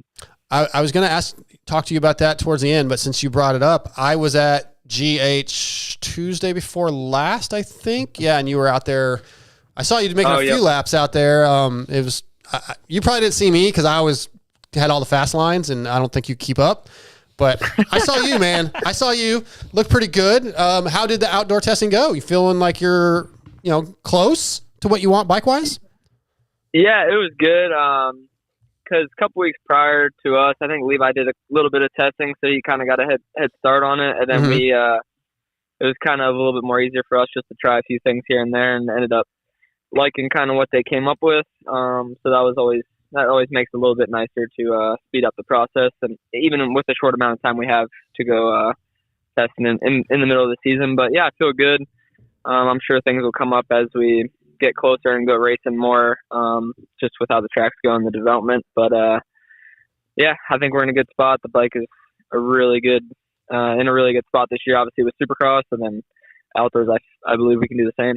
Nice, but I would think, you get a little bit outdoor testing in. It's really not the primary focus right now, but maybe just a shift away from Supercross on riding something different for a little bit rejuvenates you coming into this final few races? It does, yeah. And I honestly feel like after I rode a couple weeks of outdoors and I hopped back on Supercross, it kind of helped me, I feel like, just kind of get that roll speed back, open up the corners, get your eye speed kind of used to going fast again, because the Supercross, the speeds are just lower, So I feel like there is some benefits of mixing it up when you can, and I feel like that honestly helped me. But then it's also exciting to get to jump back into Supercross, after mixing it up. But yeah, 4 races to go with Supercross, so just looking forward to seeing what, we can do, get a couple wins hopefully and be on the podium. So yeah, I'd like to see you get on the podium this season. Right now you're 6th in points. Obviously Detroit really hurt you. Indy didn't help, but overall, besides the issue in Detroit and Indy, are you happy with how you're riding? Are you about where you felt you would be? Not necessarily where you are in points, but how you're riding. Do you feel like you're where you wanted to be? I do, yeah. I mean, there's definitely some things that I feel like it's been obviously an up and down season, with obviously starting off with Detroit, and then Indy, was a rough go too. But the races in between there went pretty well, I would say. I feel like I've struggled a little bit with, I don't know, I feel like just kind of being consistent across like heat races, main events. Like I feel like my speed has always been there at the races, but it's just kind of been putting a super solid day together has not been super great for me this year. But I think that's just kind of, I mean, I was off for Supercross for 2 years, which, I'm a racer, so I know how to do it, but I think it's just getting back into that routine, and it's been nice to kind of get, races under my belt that have been back to back, which is always nice, but I feel like that consistency is going to come as I race more, and just got to stay healthy really. But overall, I feel like I have been in a pretty good spot this year, and just want to keep trying to progress off of where I'm at now, and not take too big of strides to put myself in any positions that is going to hurt me and put me back. So you were talking about riding moto as far as the getting ready for the season. Seems to be a theme tonight. Yeah, you can't talk. On top of my words. Anyways, getting ready for the season, and we always hear about riders saying, like they're, can't wait to get out west or can't wait to get out east and all this different stuff. Do y'all ever say, my bike is struggling in the hard pack, so I'm gonna purposely go there, or is it you just ride wherever you can? How does that work out? Yeah, so I'm pretty much based in Southern California, full-time Supercross and outdoors. I do feel like sometimes we struggle with testing an outdoor bike in softer conditions, maybe more rutted stuff, say like a High Point or Redbud. Like conditions like that we just don't really have out here to test. The main spots we test out here for outdoors is Paula or Fox Raceway and Glen Helen, I would say. Yeah. And I don't know. Obviously we race at Fox, but it's completely different, I would say, as a race prep versus just a mid-practice week. How they prep the track, it's a lot different. I feel like it would be beneficial to mix it up and go to a softer East Coast track, but I think that's just, we can't really do that, honestly. I know Levi's in Florida doing his thing, and I think if he can do some testing there, that'll be beneficial for the whole team in general, just because I feel like he can get a good base set up in maybe some more race-like conditions. But we make do with what we have out here in California, and the team works hard, and we get the best overall setting that we think is going to be good for racing, and we kind of just go from there and tweak it on race day. Well, if you need places with ruts, you just come out here to East Texas. We'll let you crash on one of our couches, and you can get all the ruts you want to out here. I think you can afford a hotel room, TJ. Hey, so mentioning the team, and it's cool to see the Pro Circuit team after the long time of just kind of up and down seasons for them to have the championship lead in both classes. Is it the general vibe of the team kind of higher? The team hasn't really been in that position the entire time that you've been there. So how was the morale of the team, and how does that give you more confidence? Yeah, it's definitely awesome to, see the reward coming in finally after a lot of years of, kind of having issues or whatever it may have been. But, even though that being said, I feel like the effort is still the same regardless if we're winning or if we're not, which is awesome to be surrounded by people like that, that just want to do work and put their best foot forward no matter what's going on. But definitely we know when the team's winning and doing well, everyone is super stoked, and, just kind of makes it easier to show up to work, I guess. Right. But yeah, it's cool to see, and stoked for Levi and Cameron. They've been riding really well, and everybody on the team's been doing good. So for sure, yeah, you got to be like it's not the bike. Yeah, well, a lot's been talked about the bike so far this season. With it's brought up a few times. For you, what has been the biggest improvement on the bike over the last year? Because clearly the engine package seems to be a lot better. The guys are getting a lot better starts, but maybe that's not what stands out to you. Is there something in particular that really stands out that you wanted last year that's better this year? It's kind of not anything that stands out to, in particular, but I feel like everything's progressed just little by little. So that that's why I'm having trouble pointing something out specific, but definitely as they just develop it more, and we've been on this, but I think this is the third year for this generation of 250, since the older model, but it gets better every year as they can develop it more, and they have the same chassis, same engine stuff, and they just kind of tweak things a little bit. And obviously the engine is really good, just where the power delivery is in the engine is awesome. and the chassis, I feel like gets better each year too, as they kind of are able to do more things. And with suspension, we're always trying stuff too. Yeah, I don't know if you watched the Swap Moto Live interview with your teammate Austin Faulkner, and he talked about this earlier in the year too, that there was something in particular he really wanted last year, and he got it this year, and it made so much difference. And I was curious if that kind of whatever that change was even the same, if you were even using the same setting or whatever it was, but if you had a significant difference. But you're saying for you it's a little more gradual, but it's just getting better. So that's a good thing. Exactly. Yeah, absolutely. So I have a listener question here from one of our buddies, Moose, and he says, let's see here. You're one of the top riders in the 250 class and an exceptional rider, but what do you feel you need to work on to get you over the top and start showing the rest of the racers that you're the boss? Is there anything that stands out that you need to improve on that you know you got to get better at? I feel like managing a race day, and really knowing when to lay it down, I guess. And I'll explain that as like kind of all the practice sessions. Like when you go out to practice, you always want to be the fastest in the qualifying session or whatever, but like the points aren't paid until the main event. So I feel like if I can like use each time out on the track as a learning, like more like of a learning time, and not be going as out there and just like shutting my brain off and trying to go as fast as I can. And then if I get the fast qualifier, great. If not, oh well, like, you know, I learned what I did. And then we're taking that all the way to the main event instead of just kind of blowing off those practice sessions and not getting the full practice out of it, and just managing the race day better. I think I know my speed's there, you know, and that's kind of what it comes down to, and being a smart racer. Yeah. The term you said, managing race day, and I know specifically you're talking about what you just mentioned, riding and when to go and all that. But the overall day, even you're 4 years into this thing, there's a lot of downtime at certain events. Sometimes the schedule changes. Is there anything within the day that you're still kind of, that maybe either is a struggle, like the downtime with all the autograph sessions, et cetera? Could the race day, Supercross race day package be condensed for you or improved in any way that would help?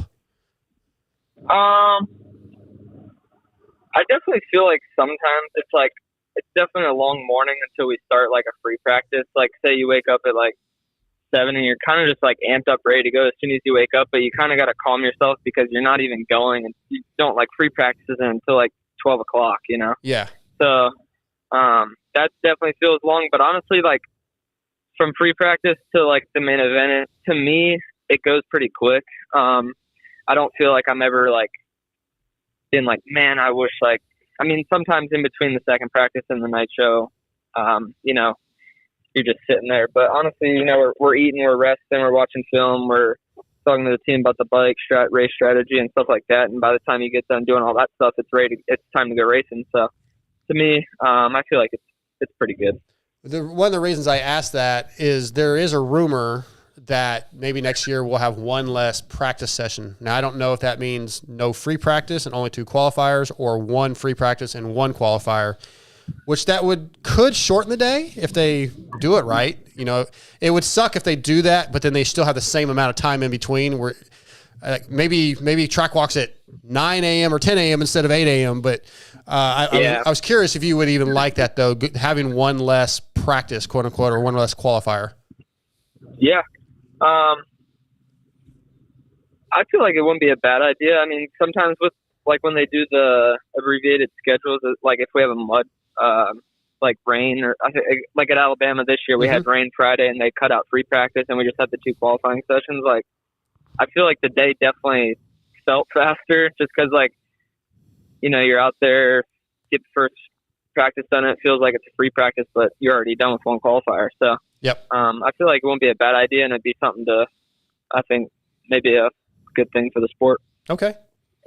Yeah, Seth, we're talking about like getting, you know, you wake up in the morning and you're getting ready and you're all excited and hyped up, but you know you don't practice for another several hours. Do you ever experience like on Friday night. It's harder to sleep. I know before a race for me, I usually don't get much sleep. I don't race nearly as much as you guys, but I was kind of curious is it affect you at all in that way? It does a little bit. Yeah, I would say Friday night's not normally like the smoothest sleep I would get. But I think that's just kind of like more excitement than anything, and just like wanting to go out there and, you know, race. But yeah, I feel like the more you race and the more you get into a routine, the easier that is, and it just kind of feels more normal. Which I felt it's kind of nice when you go, like, for the East and West Coast, like we go on these runs, then we get breaks, so we don't ever really get into like a serious rhythm. But definitely, like the last race we had a 4-week run there, and it kind of can get into a good rhythm for sure. So. Yeah, with this one being a break, it's going to be a little bit more, you know, like that's it's for me, it's the same way. It's not really, it's a little bit of nervousness, but it's mostly just excitement because I'm like, I'm going to do it, and the adrenaline just like starts coming. It does, yeah. And once the adrenaline pumps, it's like there's no settling down. You know, it's like, yeah. I'm like a pro, Dark Side. Did you hear that? Sure, man. Sure. Yeah, sure. I didn't sleep well either this past weekend because I knew I was going to get my butt handed to me. Yeah, you do it because you're scared. You know that you're just going to get handed. I'm scared of all that 450 power. Yeah, Seth. Don't move to the 450s, man. They're scary. Yeah, a lot of power. Whew, too much for me, bro. Too much for me. I mean, my Yamaha is good, but I'm not good. That's the problem. Let's talk about off the bike training a little bit. What's your program like, and how has it changed since the beginning of the season? Do you kind of back it down now that we're a little ways through Supercross? What's the evolution of your training program off the bike this year? Yeah, so this year, after SMX, kind of took some time off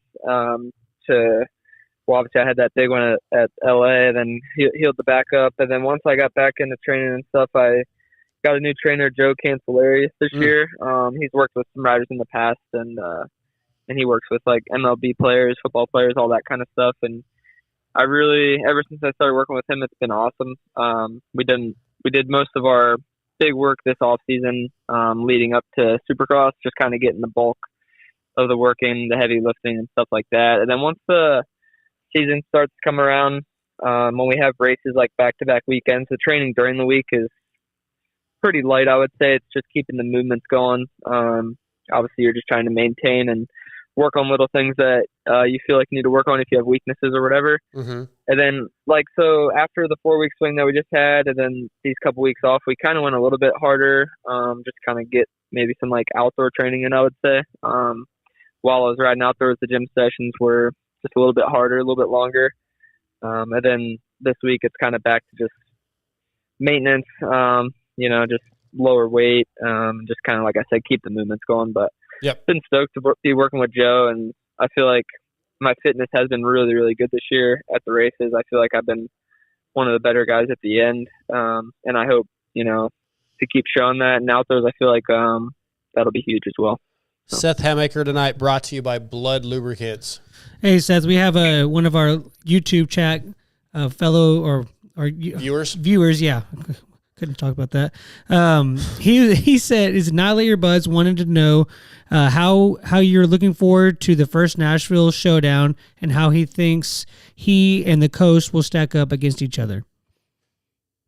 Yeah, so Nashville's first showdown. I'm looking forward to it. I think it's always good to get everyone together and racing. Obviously, we do that outdoors every weekend, but Supercross, don't get many chances at that, and it's hard to say how we're going to stack up against the West Coast. I feel like we have really good riders on ours, and the West does as well. But obviously, starts are always key at every race, but those races for sure. And also, like when you get down to the end of the season, some guys that are in a championship lead may not be going all out, so it's really hard to say who's the best. Obviously, it's everyone wants to go out there and show everybody who's the fastest rider, but overall, for me in the position I am, I'm just looking to go out there and try to win the race. Send it like I do every weekend. But yeah, just send it and just kind of don't try to just prove a point. Don't listen to me. Don't just send it, Seth. Dude. Send it calculated, I guess. Listen, man, Arlington, you nose picked, or rhythm section almost went down. You had the ejection button in Indy. Don't just send it, man. Come on, you got to keep stuff together. That's right. We're keeping it on too. Yeah, you got really lucky with both those incidences. Those were close. Definitely. Well, obviously, Indy, you really still hit the deck, but you didn't get hurt. So. Yeah, that one was honestly, when I hit the ground and I was like, oh, dude, I'm good. Like it was like pretty weird. I was like, all right, because I flew through the air, kind of weird. Oh yeah. But when I got up, I was like, perfect. Yeah, I did you a little dirty in the background. I've got some of your photos up, and like I've got one of you, flying through the air. So I did you a little dirty, so our YouTube viewers can see you flying through the air. I saw it a minute ago. You're just upside down, like Ricky Bobby style. Yeah. I'm flying through the air. This is not good. Go ahead, Scotty. So hey, that actually kind of brought up an interesting point. You know, like you obviously kind of had that the way you ride is to send it, and like that's good. That's how you get fast. But at the same time, you have to be calculated, like you mentioned. It's a fine line because as soon as you start riding, cautious or some say scared, then that's also when mistakes happening. So that's got to be tough to mentally balance between those two of like, yeah, I've got to send it because that's when I'm most comfortable and having fun, but I also got to like risk versus reward kind of thing. I agree 100%. I think that's another thing that needs to be improved in my riding, and just knowing when to do that and when to back it down. And not every race is going to be a win, and that's obviously hard for anyone that wants to win to kind of understand. Mm-hmm. But it's just not realistic to go out there and win every race. So to know when to I guess send it and when to just kind of back it down and ride comfortably, is a thing that I need to learn more as I continue to race, and I feel like that's going to improve my consistency. And I think that's hurt me in the past, even with injuries too. I think with I missed a lot of races since I've gone pro just from injuries, and I think some of those could have been prevented maybe from just being a little bit smarter, but that comes with time and age. And at the same time, though, I want to win and I want to do the best I can. So I definitely leave it all out on the track, and it's a tough balance, that's for sure. Next time you're listening to music and getting ready for a race, listen to Kenny Rogers. Know when to fold them. Know when to walk away. With you? I don't know what's wrong with him. So you talk about worst song choice ever. You talk about it was relevant. I was thinking of like Kenny G with like some smooth music to calm him down. He said know when to send it, know when to not. Seth is a child. He doesn't know Kenny Rogers or that? Kenny G. Look, he's been messing with you constantly. You do not have to put up with this, Seth. We're just letting you know. Hey, so you're talking about being a sender like that, and you were a sender on mini bikes and stuff too. Is that something that like your parents had to just like make you go fast all the time, or were they like trying to slow you down, or how was that when you were an amateur? Ooh, that reminds me of something. Go ahead. Yeah, that's a good question. When I was amateur, like my parents, it was just always for fun, and it's still fun now. But like when you get into racing, it's just or riding, you do it because it's fun. And when we were racing local races growing up, it was always just didn't matter where I finished. My parents were just, as long as I gave it my best effort and tried my hardest, that's all they cared about, and that they would keep, supporting me and doing that, whatever. And I think that's kind of where it came from a little bit, as far as just never giving up and like always doing the best I can no matter the circumstances. But yeah, my parents never forced me to do anything. Never were like, dude, you're going so slow. Like they literally didn't care if I got last place, as long as my effort was there, they would keep taking me to races and I wanted to do it. So, yeah. So I think that's where it came from. But yeah, it's just, and I've always been that way. I've always been like, once the helmet goes on, it's just like, all right, like going out here to have fun and just kind of ride, do my best. So you never got the pit board that said too slow, pull off. No, never. Or if you don't win this moto, we're taking the RV home right now. Yeah, that's right. Right. Yeah. Nope. Seth, I've got a question based off a topic we were talking about a little bit ago. We were talking about the showdown coming up, and I've always kind of wondered, or I would like to see one of the Triple Crowns be a showdown. Yes. For the reason one coast always gets two, and the other coast gets one Triple Crown. I feel like the middle one should be a Triple Crown. The last one. The last one? That's fine too. The last one. Doesn't matter which one, but what do you think? Would you like to have a showdown Triple Crown? I don't know about that. Why? It's no different. That'd be awesome. That's a lot. I mean, maybe one of them. I know what you mean. With the Triple Crowns, it's like the one coast gets 2 and the other one gets 1. So I definitely see what you're saying. Obviously, right now I'm not a huge fan of Triple Crowns from what anyone like. Fair. That's fair. But I think, hell, maybe if it went good, I'd be like, yeah, let's do it. Yeah. But, So if you're Eli, it's not a bad.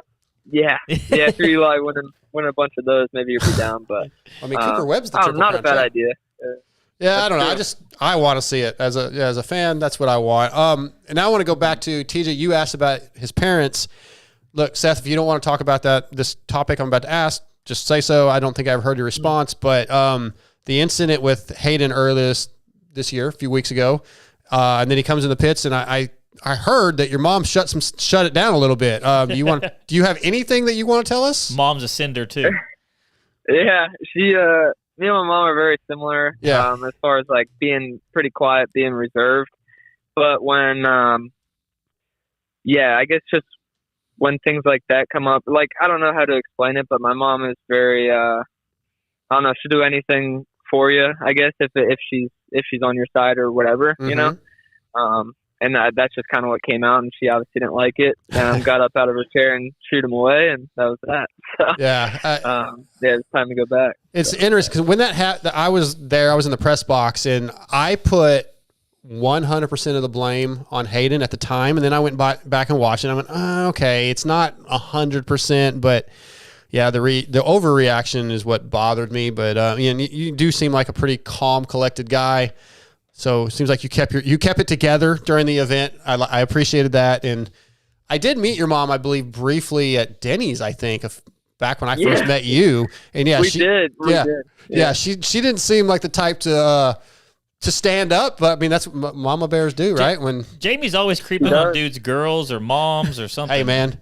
And she was so Seth. We do a clutch performance segment, and she was my clutch performance that week. Yeah, that's right. That's right. That's awesome. Yeah, but but I do appreciate you keeping your demeanor, man. I showed some maturity, and I liked it. Yeah, it's you're gonna have situations in racing, and it's just obviously Hayden's really young, and I understand that tensions run high. We're all emotional out there, and I completely get it. It's just I try to just keep my calm and focus on the racing, and that's honestly that's all I'm there to do. I love what I do. I love racing. I'm competitive. I want to do my best, and I just try to put it out on the track, and that's it. Okay. We've been putting you on the spot pretty much every question tonight, so I'm going to keep that up with you talked about with him being young. And there's some guys in your class who have grandkids. I think they're so old. But I feel like Seth is young too. But as I was saying, Seth is young. But what are your thoughts on that when you see is your thoughts of I'm here to race dirt bikes and make money no matter what, or I want to get to the 450 class? What is your non-politically correct answer? Yeah, I know it's with being older in the 250 class, there gets a lot of hate for it.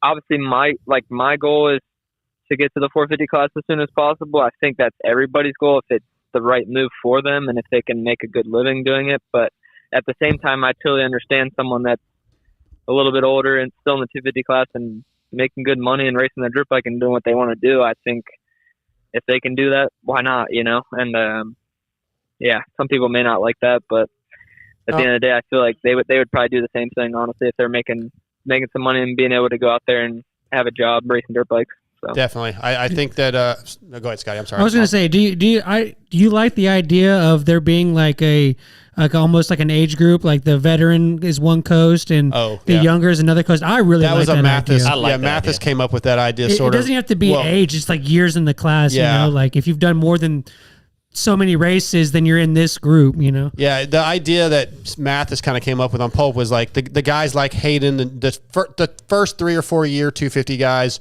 are on one coast, and then the guys like Christian Craig a few years ago, or the guy and Jeremy Martin or Alex Martin, they're on another coast, and then they would flip flop each year, so each area could see those different guys, but kind of separate them basically. That'd be cool. I think that's a good idea because it is so tough. Like when you got like right now, say like RJ Hampshire and Jordan Smith, and you got like a rookie racing them, it's very hard to match like, just like what they've gone through and what they've experienced. It's just like so hard to be competitive, jumping in right away if you're a rookie. So I think that's, definitely a good idea. Maybe something that will come up in the future. Yeah. Yeah. I think you could definitely give them like at least 5 years, like, and then anything over 5 years or 2 titles or yeah, a title like and that. a chance to defend, like which, yeah. All right, let's close this thing out. This is not, I don't know if this is a difficult question or not, but this is a contract year. Does that weigh on you? Do you take that into consideration with anything, or is it just, this is the job at hand and this is what we're going to do and let the cards fall? Yeah. I mean, it's contract year. I mean, you're definitely one, yeah. No, I'm not. What did you say? I said send it. Maybe that would be my, what I do in the past, but not this year. So I don't know, just be in the moment, be present, do the best I can at every race, let the cards fall where they fall and see where we end up. But, I believe in myself and the team I have around me and should be good. So. Definitely. Well, Seth, it's always a pleasure. You guys in studio probably pay no attention to the question of the week I do for Vital every week. Oh, I didn't even know you worked for Vital? Yeah. Okay. But he said some nice things. I think the question of the week was, and I don't even know if I've used this one yet, but it was like, what do you like, or how's the media doing? What are your thoughts on the motocross media? And he said, I like talking Dark Side every week, which is full. I know he's lying, but it's still nice. Yeah. Don't worry, Seth. We'll give him a cookie here in a little bit. Yeah. It made my ego a little bigger. I appreciated it. But Seth, thanks for your time, dude. Appreciate you coming on. Good luck this weekend. I'll see you in Nashville, but we be pulling for you this weekend. Awesome. Yeah. Thank you guys, and appreciate you guys having me on. Okay. Take care, man. Alrighty. All right. See you guys. Bye. All right. Seth Hammaker, brought to you by Blood Lubricants. Good kid. Yeah, I like it. Always fun. He's super, laughs a lot, really friendly. And enjoy him being at the race. Everything good? You almost get called out again? Oh, I got a call for work, but I just told them I could do it when on my way home. Oh, nice. They're not stranded. They're not stranded. It's not a damsel in distress. It's like some Yankee guy with a BMW. So you. What if it was a Yankee woman with a BMW? Same situation. Would you have left? No. I only left because that lady was on the side of the road, broke down. Send me your photo. I need to know so I know what you look like when I get there. Oh, I gotta go. No, I'll go later. She can wait. Nobody's helping her anyway. God, these guys are dicks. All right, troll training top 5. You guys ready? Kinda. Riders such as Grant Harlan, Jeremy Martin, Henry Miller, and Jason Anderson all trust troll training. I trust troll training. Troll training is the culmination of a combined 3 decades spent in the trenches of the professional sports scene, refining training methods, learning, absorbing, and training alongside some of the best in the business. Alex Martin and John Wesleyan have expert guidance in helping you navigate the many nuances of training, including periodization, endurance, strength and conditioning, riding technique, on the bike structure, nutrition, and more. What you laughing at? Oh, no. We got good stuff? I got something hilarious to say, but it would probably be bad to say. What do you think, Scotty? Should we let it go? Let her rip. Send it. Send it. Let's do it. I'm curious now. So what does troll training do to help out with arm pump? Well, that would be more on the bike training. Okay, I'm just curious. It's mental. But I wasn't going to bring that up. I've been hurt, bro. Okay. I'm getting back in it. D-hole. Well, you're the one that told me to say it. All right, so this week's troll training top 5 was I'll give you the answers. Ways to relax. Yeah. Before we get into it, you guys both had suggestions for future ones. Remind me, TJ, what yours was. Top 5 ways to die. That's going to be next week. Okay. Top 5 ways to die. I love it. MotoXpod Mine doesn't even get a vote? No, you'll get yours the week after. Oh, okay. What was yours? Top 5, either roller coasters, amusement parks that you've been to. I like that one too. Plus, or bucket list places that you would like to go to. Okay, that'll be the following week. But MotoXpodShow@gmail.com. Send your top 5 ways you would want to die for next week's show, and we'll get them on. I do have some that I was supposed to read last week. We're going to kind of get into last week's emails because I skipped a bunch of those. Okay, but this week, top 5 ways to relax. Scotty. I would say they're not no particular order. One of them one of them I will not name because it's may not be legal in this state. Another one would be hanging out with buddies, like maybe having a couple of drinks, shooting pool. Anything to that's do. a good one. I didn't think. Yeah. Anything to do with the like lake or beach. I'll just say I'll kind of bundle those together. Eating snacks and like watching TV or like a sporting event or Supercross or something like that. Yep. How many is that? 4? Yep. I don't know, man. That's 4. Yeah, I didn't write them down. I'm just kind of going off the cuff here. Why would you? Off the cuff, whatever it is. And then let's see, last one, just spending time with my fiance. Oh. So I called my wife on the way here because I was talking to her about this, and I told her, I'm like, look, you're not going to make the list. I said because I don't really spend time with her to relax. I put like way too much thought into this, which wind up I only came up with 3 things because like I'm always relaxed. Well, hold on a second. So I wanted to put riding in there, but like you're not necessarily like relaxed when you're riding because you're like, if you feel relaxation from going and riding, I think it would like count. Like when we were riding back from Madden the other day and we rode and had fun and we were hanging out, like spending time with friends. And then on the way home, then like I was just. You had friends there? Yeah. Well, just you. I don't think me and Doc are friends. I don't think Doc likes me that much. But anyways, just like that feeling was relaxing afterwards. But like riding itself isn't really relaxing. But the whole doing that whole like event or whatever you want to call it, the activity at the end of it, I feel relaxed. So I guess I could put that in there too. So I only came up with 3. And because I put too much thought into this. You put two, no, then you didn't. No, because I you did. don't have 5. No, but the thing is I had to really break it down to what do I do to relax? Like when I'm stressed out and I want to relax. One of them is, I call it horrible toast, but it's like a version of French toast. I like just sitting around and just eating French toast. I know it sounds weird. Like that's like that's very specific. Not French toast, a cinnamon toast. I said French toast, but cinnamon toast. Like cereal? No, like making so growing up when I was little. Yeah, cinnamon toast is good. My grandmother and I used to make cinnamon toast all the time. Like that was the thing we did together. Yeah. And for me to sit back and I have a way to do it. I have a special toaster. I have like this like that I had when my grandmother had when I was a little kid. That's kind of cool. I so dig that. It's super relaxing to do that. Okay. Sit around watching. Can you make me some? Yes. Yeah, I'll break it. Toast, butter, cinnamon. I want TJ's special cinnamon toast with his special toast. It's because it's sentimental, bro. Yeah. Cinnamon. Why are you such a d-hole tonight? No wonder Doc doesn't look at y'all created this. This is I've gone to the dark side. So watching car YouTube stuff, like either people building cars, like the Disney show car. Oh, like people building cars or car he's reviews. Yeah, he's Tomater for sure. And then this is where I'll disagree with you. One of the most things I do to relax is riding pit bikes. Like pit bikes, I would say is different than like.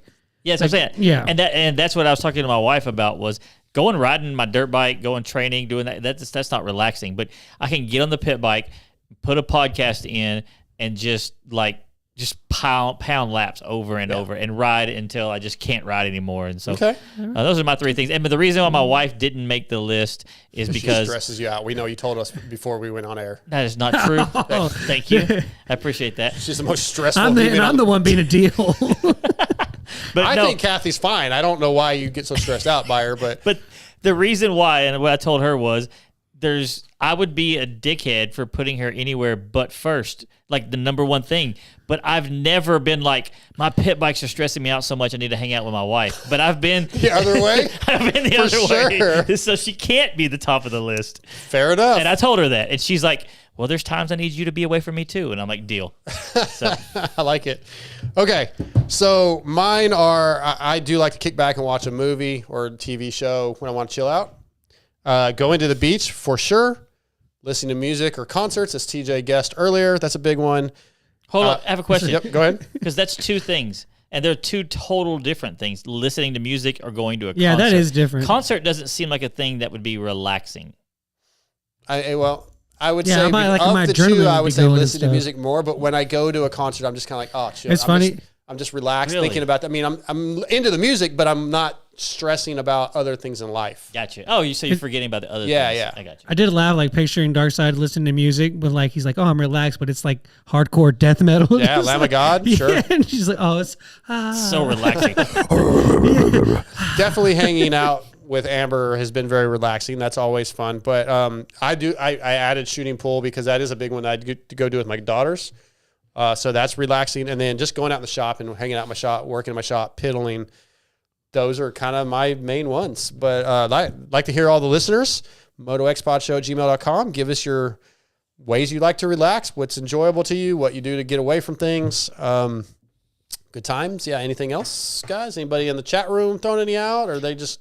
we're just talking about I haven't read it all. That's fine. We were into stuff, but didn't know if they were given any other. No, they're just ways to relax. talking bad about you, and Hal is always on your side. Yeah, Hal is one person you want in your corner. Well, I mean, he's in everybody's corner. He doesn't like you. I told you that. Oh, that's true. Besides me, gotcha. I don't think he likes Scotty either. Neither does Doc. He know me? Obviously. I mean, does anybody like Scotty? Yeah, other than Sport and Wood, who's he DMs me all the time. He's like, dude, I'm just messing with him. Just don't tell him. Yeah. Once again, I'm the D-hole. Right after you said that, a laughing, crying face popped up from Sport and Wood. So because he knows. Because he knows. He knows. Evan's waterless coolant protects your engine because it always stays liquid. Steam inside the engine creates hot spots and detonation, but with Evans, the metal is always liquid cooled. Used by HRC Honda, Factory Beta USA, Ampro, Factory Yamaha, and lots of other teams. Regardless of sponsorship, Evans is in the bikes on the podium. Evans coolant emails. We actually had one on e-bikes, which I was supposed to ask you more about that, but I asked you earlier, so we'll skip. I want to go back to a couple from last week, and a couple of these are actually ProX highs and lows. Bear with me, guys. This is great radio. I know, dude. I'm gonna. Gordon Wood said, "Suck it, Dark." Yeah, rude. I'm gonna throw last week's listener highs and lows in with the emails. So Jason Henniger said my highs and lows from Indy are meeting Steve at the Life Pulp Show, and then also getting to be on the headset and do some spotting for my good friend who is the mechanic for Kevin Moran's. That's cool. That's pretty cool. Yeah. Very cool experience for me. And my my lows were Kenny not being able to snag a moto win. Jet is just damn good. And also I wanted to meet Lewis, but didn't get a chance. So yeah, Lewis won't talk to you. No, he would. You're just going to have to go up to him. Yeah. Even then he will. Again, he just doesn't like you. Don't like say like anything about Lewis in front of Darkside. No, I don't mean that. I just mean like Lewis is very introverted. Like he'll talk to you, but you're not going to like. He's not going to go out of his way to talk to you necessarily. And then if a listener walks up to you, they're going to get a completely different experience than talking to Lewis or Steve. I think Lewis and Steve's interactions are going to be close to the same. Maybe different reasons. Yeah. Steve just hates people, and Lewis is just very introverted. No, because Darkside will say, "Hey, do you want to meet Lewis?" And you'll say, like, "Yeah, sure, that's cool." Like, "Oh, let me go interrupt him from this conversation he's having," and then bring him over, and then say, "Oh God, he wouldn't leave me alone about meeting you." So yeah, be careful. That's all I'm saying. You've been forewarned. I'm sorry, man. I'm sorry you have to deal with this. Yeah, it's bad. You're never on my side. Funny enough, I don't. Somehow I cut out who these are from. Great. Yeah, great job. Somebody sent in some highs and lows at start with lows. Tied for Smitty and Nicoletti. Oh, both guys had forgettable performances. Smith with a big case and crash, and Filthy just struggled. High was Roxon from the LCQ to top 5 start in the main event, and his whole demeanor at the end of the night. Faced a ton of adversity, came out on the other side with smiles and gratitude. This is sorry for the long email that I cut off. So I'm sorry that I cut it off. Then Faith Williams did send in an email. She has a bunch of stuff with highs and lows. Eli winning. Finally it happened. Cried a total of 5 times. Low, red cross flag, not placed in the right spot where everyone can see it. High, Hunter getting a podium and showing respect to Webb and Tomac in the press conference.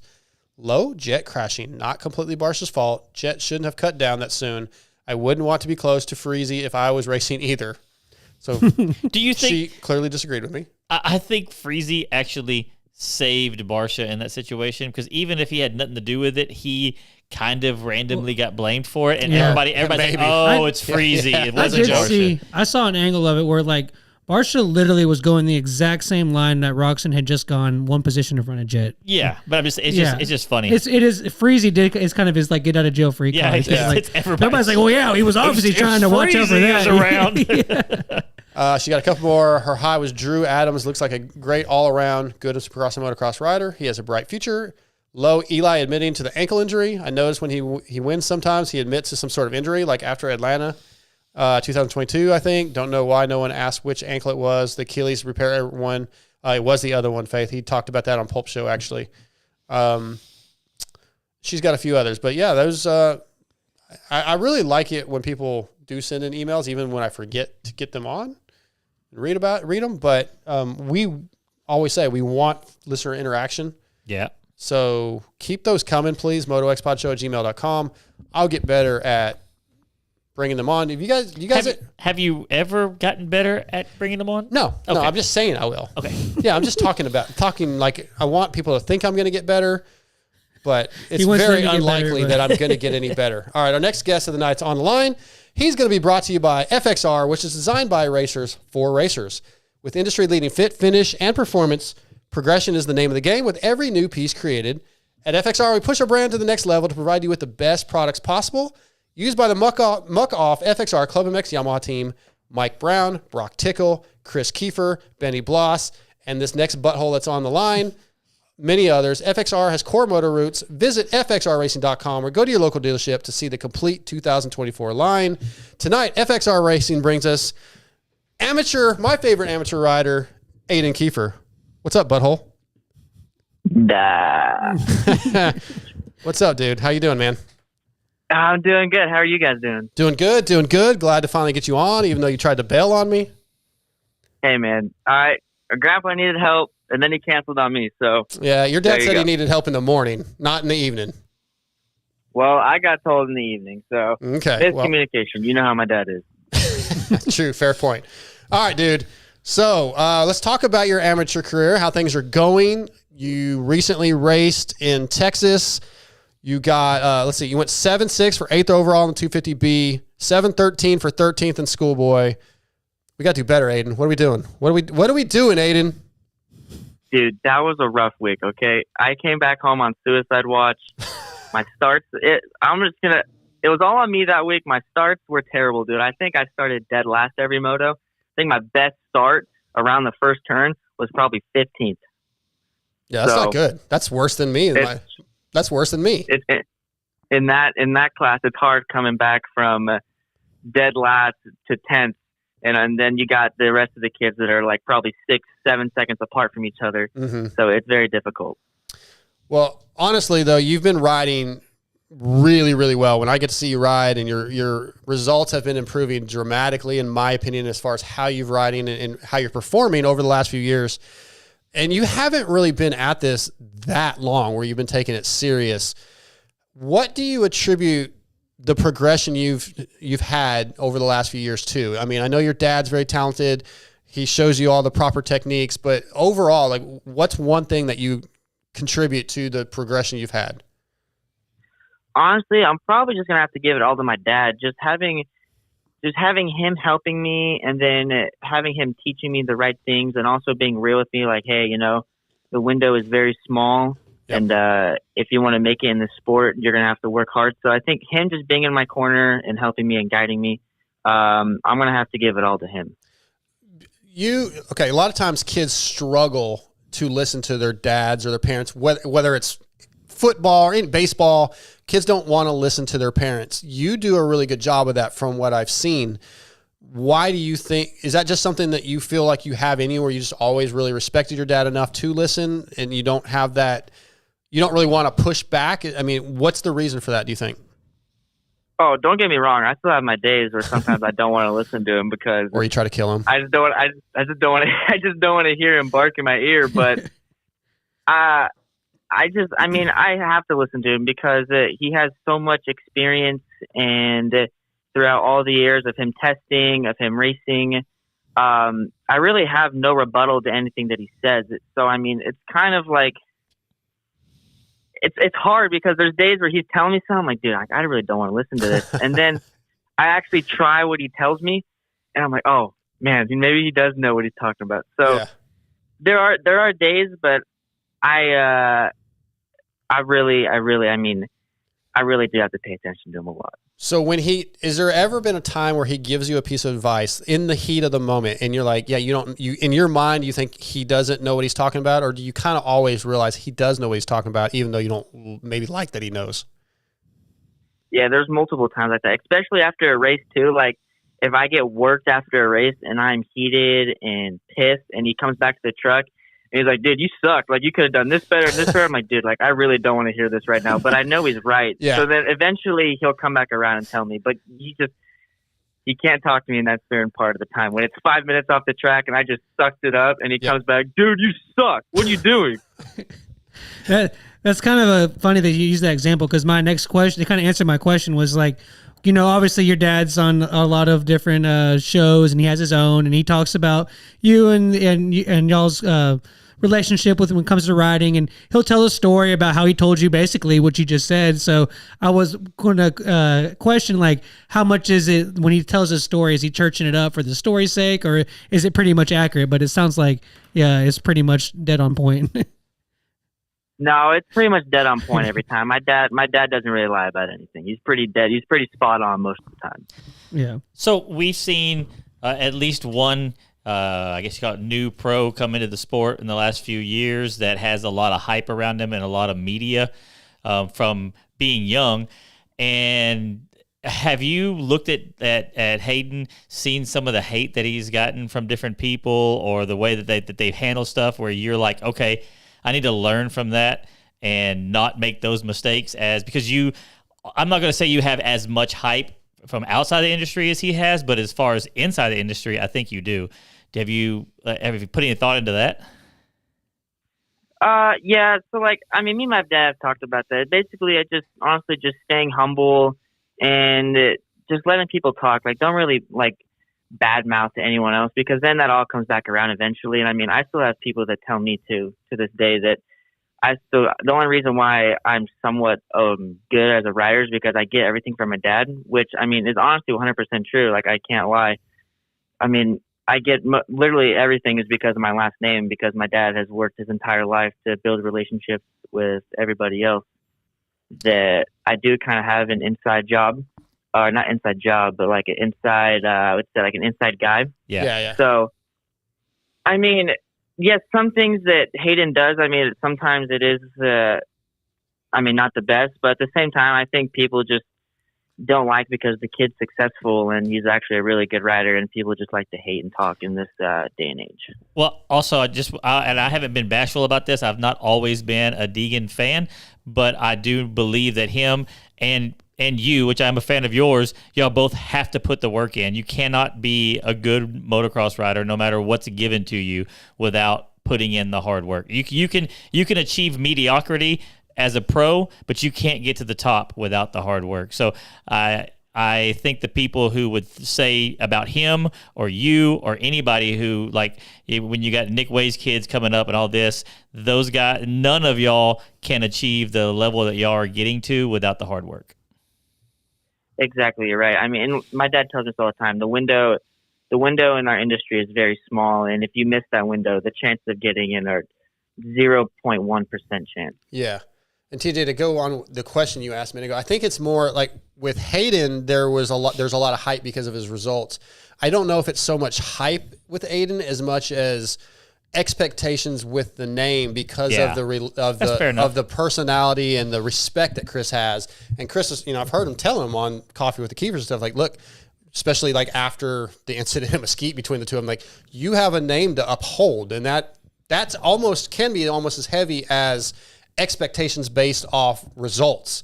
Is maybe you're not going to go out and win a championship, Aden, but you have a respected name and you can be successful in this industry, maybe even outside of racing, testing or whatever, but you have to uphold that name, and that's a lot of pressure also. You there, Aden? Hello? Yeah. Oh, yeah. So you cut out that entire time. Really? Oh, good. Do you also hear it? He was giving you all this, all this, like, what do you call it? Just basically swinging from your nuts and stuff. I was basically saying that you having to live up to the expectations of your last name is almost as much pressure as what Hayden's expected to do based off his amateur results. It's not exactly the same, but it's still a pressure. I wouldn't even consider pressure because my dad tells us all the time is like, I mean, at the end of the day, no one's going to remember anything that you did. Like this past weekend, I raced World Mini this past weekend, and I had a bad moto on Saturday, and it ended up ruining my whole entire weekend because I crashed and it kind of hurt myself a little bit. And then my dad goes, at the end of the day, no one's going to remember what you did. Tomorrow, the next week, no one's going to remember. That's just our sport. It's just like, for example, I think a lot of people forget that Malcolm Stewart is a 250 champion, and then now he's in the 450 class, and he's getting 11th to 8th place. And I think that's what people forget is that he's that good, and he's a 250 champion, but he's getting 11th to 8th place. So I think that's what my dad kind of instilled in me is at the end of the day, no one cares. Everyone's going to forget at some point. Yeah, and you're just a little tiny speck in this industry. So you obviously have aspirations to being pro, right? What do you? I would love to. Yeah, what would you consider when you are like you see someone like AC hanging the boots up or whatever? What would you be able to walk away from the pro side of the sport and consider it was a success? Obviously every kid's dream is like, oh, I want to be on a factory team. I want to win championships and all this. But I mean, at the end of the day, if you can provide for yourself and your family and still have money after racing, I think that's the epitome of I've made it. That's cool. Yeah. I like it. Yeah. I like that. That's great. Did you have one, Scotty? We had a listener, our Dark Side's crew chief, Hal Simpson, wants to know if you think that who is the better role model, your dad or your new big brother Jamie here? Chris. Depends on the hours of Jamie. It depends if it's work Jamie or if it's fun time Jamie. Yeah, we got to break down a little bit of the week or two stay that Dark Side had with y'all. Like we could get to that in a minute. Right, let's stick with the riding stuff now. Yeah. Nobody cares about the riding. Yeah. Nobody cares about that. Nobody cares about it because he's got a long time to do that. Let's get into the fun spot. We'll get to it. We're almost done with the riding stuff. Oh my God. He's boring, right? Show. He's like really boring when he's in work mode, isn't he? He just sits on the couch the whole time, and I'm like, hey, Jamie. It's just zoned in on the computer. I'm working, man. He's got to do something because ML's cracking that whip on him. I got to get work done. Is his shirt off when he's doing it? Sometimes. I haven't seen his shirt off. Okay. He's just been really zoned in. He's probably listening to Slipknot or like Lamb of God in his headphones or something. We show up here for the show, and 90% of the time he's sitting here with no shirt on, sweating. Yes. We don't know what's going on. Sweating. Got the AC on. But wow. Listen, dickheads. Wow. All right. I wanted. If our listeners, most of our listeners, I'm sure listen to Chris's podcast, but if you haven't, there was the last pod that Chris put up. There was the recap of the Minios the World Minis, and there was a little incident that happened a few months ago between Chris and Aden. And then this past weekend, another incident with Aden and Alvin Hillen. I want to know how you're legitimately working on staying a little cooler, trying to keep your head on straight. I know we all get heated as guys in athletic performances when we're performing, but you have to figure out a way to mentally overcome that. Is there something you're trying to do to stay calm in these crazy situations when you lose your shit a little bit? He's like 16, 17. Give him a break. You really put me on the spot right there. Well, I don't feel like this is on the spot. I feel like your dad's been up and down your butt about it, so you should have been thinking about it already. Here's the thing is I'm really calm and collective until like something just doesn't go my way. Then I kind of lose it a little bit, and then I start to make decisions where they're probably not the best. So like this weekend with the whole Alvin thing, I was winning. I kind of had a little gap, and then I stalled my bike. And he got around me, so I'm like, crap, dude. So it was early in the morning where it was all one line, just outsides everywhere. And I was like, well, I only got one spot to make this up, which was this new section that Mesquite made. It was like a 90-degree left-hander into a wall, and you can go outside and double into this roller section, or you can go inside, take the line away, and then roll a double. So he passed me, got around me. I'm like, well, this is the only spot I really know because I've been making passes there all weekend. And I was a little pissed. I was a little heated. And I just, like, the split decision was I'm going to go inside right here, and I'm going to take the line away, and then I'm going to get this the lead back. Mm-hmm. I ended up overcorrecting a little bit too much, and I got a little bit too pissed and overcooked it, and I ended up hitting him, and then we both ended up falling. And then as soon as I hit him, I felt so bad. I immediately, one of the flaggers was sitting right there, and he's like, I can hear you talking to yourself as you guys are mid-crash going, I'm so sorry, which I did. I felt really sorry. I apologized to him. As we got up, he was like, are you okay? And I'm like, yeah, I'm okay. And, but I mean, I have no, it was stupid. And then the same thing with my dad. That was stupid. So I just think it's because I haven't been racing that long, mm-hmm. and my racecraft isn't the best. I'm still learning. I feel like it's gotten a little better over the past couple of months, but I'm still learning how to keep my my cool. Yeah, I am a little bit of a hothead though. I've seen it. Seen it. He got mad at me the other day. Oh yeah? I did get mad at you the other day. Yeah. Did he deserve it? Did he deserve it, Aden? No, he really did deserve it. It was good. I was being an a-hole.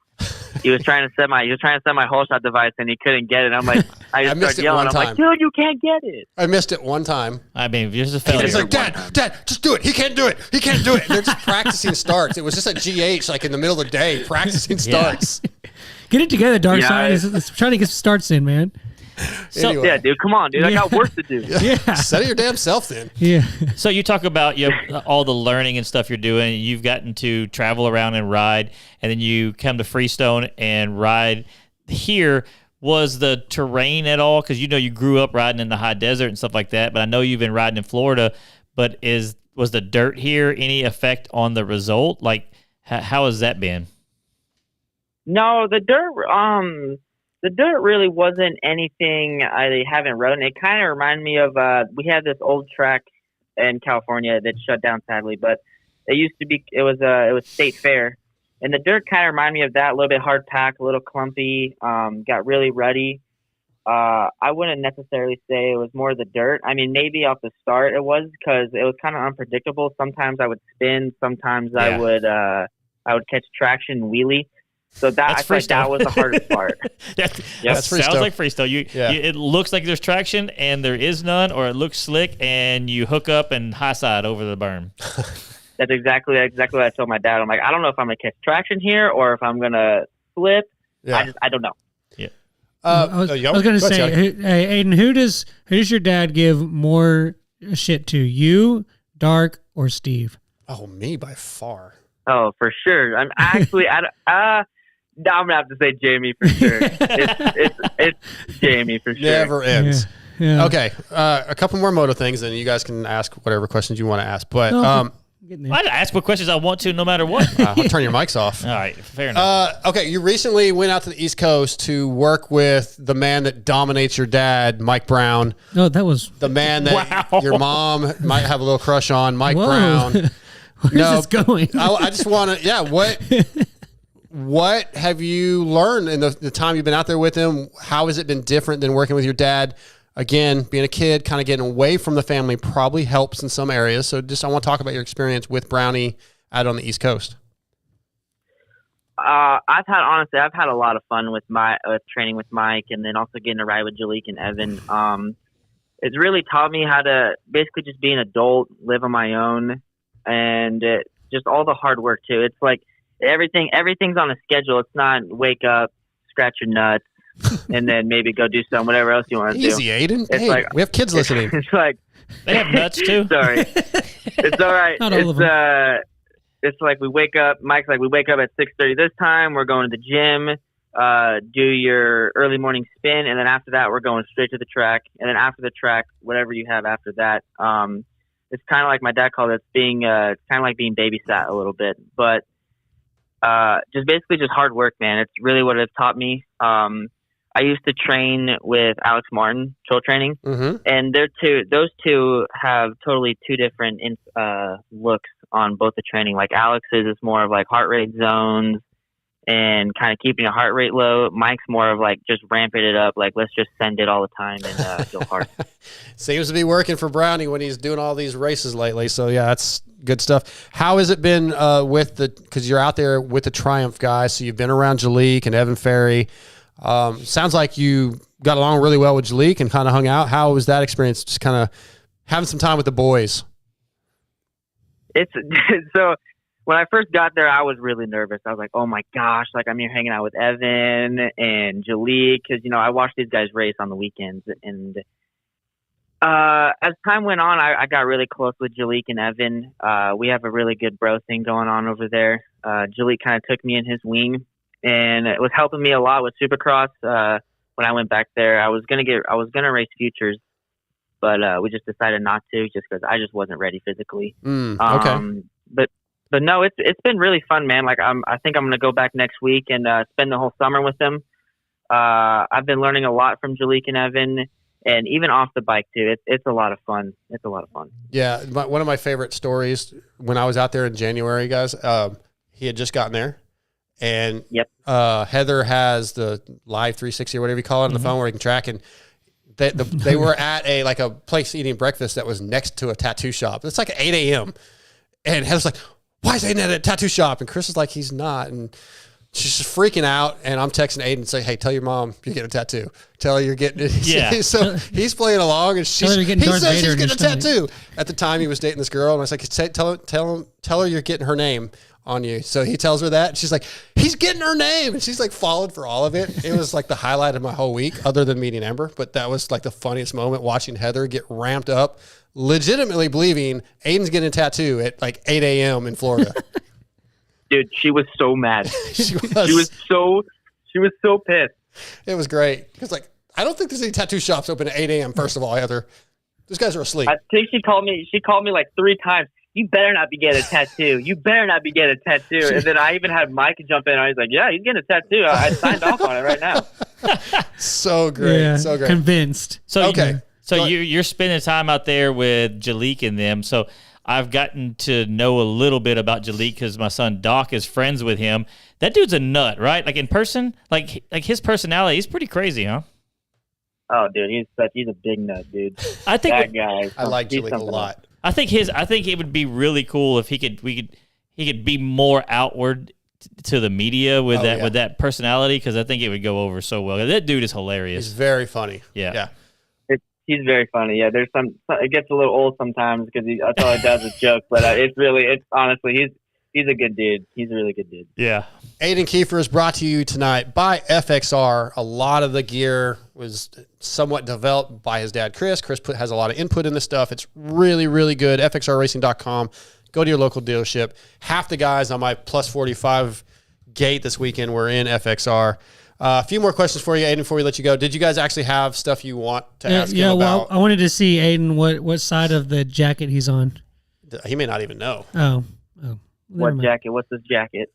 So you may not heard.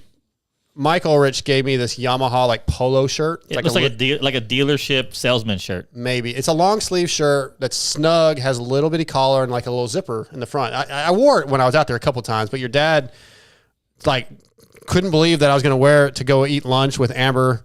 And he told Steve, and they made this huge ordeal out of it. It was like, that doesn't sound like them, right? Hold on. You were gonna wear this to go on a date with her? Yeah, we'd already been going out. It just. Oh no, I'm out. Nope. You guys are all elitists. Well, that's where he falls. Yeah, all right? Fair enough. Yeah, just like his dad. He's been brainwashed. Don't wear a Yamaha button-down T-shirt. It's not a button-down. It has a little zipper on the collar. It's like a golf. It's like a golf over jacket kind of thing. Okay. Any other questions for him about me? Yeah. How great I am. Yeah, that's where we're going with this. I'm a great guest. I'm a great guest. Aden, did you feel like you're adopted a homeless man? I provide so much entertainment when we're trying to climb these fucking death-defying cliffs and hills that they take me on. Does he whine constantly when y'all ride? I mean, no. I mean, he's pretty fine most of the time. Just that one time, he was. When he's with us, he just does nothing but. He must be. He puts on airs when he's with y'all. He even gave me compliments when we were going through this rock garden that had a death-defying cliff off to the side. He's like, "Wow, you made it pretty decent." On a scale, you guys make it. Sorry, you guys make it seem like Darkside's a bad rider. Darkside's actually a really good rider. He just has his moments. Okay, like we all do. Yeah, good moments and bad moments. All right, any more questions? Well, I was gonna ask, like, if on a spectrum of everybody's riding ability, how on a scale of 1 to 10, how hard were those trails that you were going on? The beginning of it wasn't really hard. That hill was actually hard. It probably took us 30 minutes just to get up the first little knuckle of it. Ooh. And then after that, it wasn't really as bad, but the beginning of it was not good. Thank you. Yeah, he spent his whole life doing that. So would you have gotten and grabbed his goggles if Darkside didn't go pick them up himself? No, they told me to leave them. I was actually going down to grab him, and then he came down and helped me find That's right. him. So I forgot that. Thank you, Aden. I was going to help him. I got you. I got your back. Aiden's my boy. He's got my back until he wants to make fun of me, but he's my boy. All right, Aden, last question. I gave you a heads up on this so you could think about it. I want your best memory of riding in your entire life. See, here's the thing is I still haven't even made up my mind about that. I've been thinking about that for the past 2 hours that you asked me. Yeah. But honestly, probably the most, I would say, memorable is when COVID first hit and Supercross stopped. Carson Mumford has his facility probably like 30 minutes from here. It's in Adelano. And I remember going there when I first got on 125s and I was getting ready for regionals. I remember riding with my dad, McAdoo. I remember it was like the first time I ever saw Tedesco ride in person. I was like, holy crap, dude, this dude can probably go and win 250 West right now. Yeah. Mumford, Christian Craig, and then Marchbanks. When we'd all ride out there, I think that's probably the most memorable was for me because I look up to those guys a lot. And then I see him every week and I'm like, oh my gosh, like I wish I was like Christian, or I wish I was like Garrett. That's probably one of the most memorable things. I like it. If your dad happens to be listening, he's probably, oh wow, not one with your dad, huh? Not one with your dad, but I like it. Yeah, I knew it too. Yeah. I knew it too. I'm like, I'm going to say this and I'm going to walk out of my room right now and he's going to be sitting there on the couch, shaking his head going, Yep. I see how it is. I can see the face on it that he makes right now and the disappointment. Yep. I see it because I see it literally every time I see him where he's just so disappointed in me. But your dad doesn't listen to us. We don't. Yeah, you're good. Heather might be listening right now because she asked what time he was. Yeah, they're probably in the jacuzzi. They're probably in the jacuzzi right now listening to this. Man, I miss that jacuzzi. I bet you do. Don't ever get in that thing, Aden. I know. He's probably done just as much in that. He's probably done just as much in that jacuzzi. Wow. Aden, thanks for coming on. This is by far the best podcast experience I've ever heard you do. So you crushed it. Way better than when you're on Coffee with the Keefers. Thanks for coming on, man. Thank you guys for having me. I really appreciate it. Have me on more, dude. You barely have me on. Well, it's because I had you on and you tried to bail. Dude, get me a Mike and Jalik on next time. We got this. I could do that. Chris, your dad, or Heather just sent a picture of your dad listening. Yeah, he's not impressed. Disappointment. Disappointment right there. All right. In Jamie, not in you. Yeah, he's probably more disappointed in me. I look forward to seeing what your future holds, Aden. I love you, man. I do. Your family is family to me, and I really look forward to seeing what you're going to accomplish. I think your parents are incredible parents. I have mad respect for them, and I really believe you're a really, really good kid. So can't wait to see what it holds, buddy. Thank you, buddy. I appreciate it, and I love you too, man. You're like a big brother / second father / man friend. Creepy uncle. All of it. Creepy uncle. We like I love it. Creepy uncle. He doesn't have the pony anymore, dude. He's not the creepy uncle anymore. Yeah, he's. We'll pass on some of the other stories from last time I was there. Of Uncle Rico chunking the steaks. Napoleon Dynamite. Yeah, that's dark. All right, Aden. Thanks, buddy. Thank you, guys. I appreciate it. All right, see ya. Bye. Right, Aden Keefer tonight, brought to you by FXR. Good stuff. Good stuff. Put the football over those mountains. Jay was like, I can ride without arm pump. Yeah. Back when I could ride without arm pump. Yeah. I used to ride 60 miles without arm pump. at 25 kilometers per hour. Kilometers. Yeah. All right, let's get into our ProX highs and lows. We'll do our EVS picks for Foxborough, and we will close this show out tonight. You're right. Yeah, man. I was just glad he didn't bring up a particular story. Well, now you got to. Now you got to. Nope. Come on. ProX is rooted in racing from motocross to off-road and supporting teams such as Ampro Yamaha, Pro Circuit Kawasaki, and SLR Honda. They have been supplying quality components for almost 50 years. From complex jobs like an engine rebuild to simple maintenance, including filters, chains, and sprockets, ProX aims to bridge the gap between OE quality and affordability. Find ProX at your local dealer. Visit prox-usa.com and search for your parts today. ProX highs and lows. Who wants to go first? My highs were that we got to ride that cool. Actually, I rode Saturday and Sunday. Nice. I rode at my buddy's house on Sunday. Yeah, just getting to ride again, man. It's like I feel right. Like I feel good. I'm getting to ride again. And I guess lows were that I'd just say that there was no race because now that I got to ride, I wanted to come home and watch the race. It would kind of suck not being able to turn that on. But, Sure. But yeah, that's pretty simple. That's it. Riding and not watching racing. Okay. That's not, you didn't have too many lows. That's good. It's a good thing. Do yours. Oh, you want me to do mine? Okay. My high is Foxborough this weekend. Racing's back. Looking forward How to can that be? Yeah, see, I don't like that. I have a problem with that. that it's coming up. It's from it's your Okay. All right, fair enough. Jeez. The Blake Baggett social post. Oh, yeah, that was You cool. Stole mine. The Cooper Webb, Adam Cianciarillo social post, and my Loretta Lynn's qualifier in the end was a high. Hanging out with Hal. I haven't seen Hal in a long time, so getting to hang out with him. I met his girlfriend, Sol. She was really cool. We went to a really great barbecue place. Just a good weekend, plus the riding. Was that her name? Her name is Sol. Yeah. That's cool. SOL? Yeah. Yep. I don't know how you spell it. I would assume it's more like S-O. Did you ask? He wants to know how old she is. S-O-U-E-L, I mean? No, S-O-U-E-L, I would guess. I would never ask a woman that. That's cool. That's a cool name. Yeah, just a cool name. She's really cool. Really good for Hal. So they seem really cool and happy together. So and Hal's just honestly one of the best humans on the planet. And then, just getting to I got to visit with Andrew Short at the track and haven't seen Hudson out there. The whole experience at the qualifier was really good. My lows was that there was no race this past weekend. And then going back to Three Palms and Loretta's, my practice and my first moto were a low. And even my attitude that I had during that time, that my negativity was my low. Well, my high was the Baggett thing, but I'll change mine. You can have it. My high Sure. and low are the same thing. I sold my 110 Oh, yeah. Oh, yeah, that was crazy. accidentally. Oh, at the track. You told me that, yeah. Yeah, that was wild. I've never seen a transaction go down like that. Like, So it was for nuts. the people, obviously they don't know, but I was sitting at the track and I was on my CRF 110, and a guy walks up and he's like, "Man, I need to get me one of those." And Doc goes, "That one's for sale," because I kind of talked about selling it. Yeah. And the guy goes, "How much you want for it?" And I'm like, "I don't know, $3,000, I'll take it." And he goes, "Okay, take Venmo?"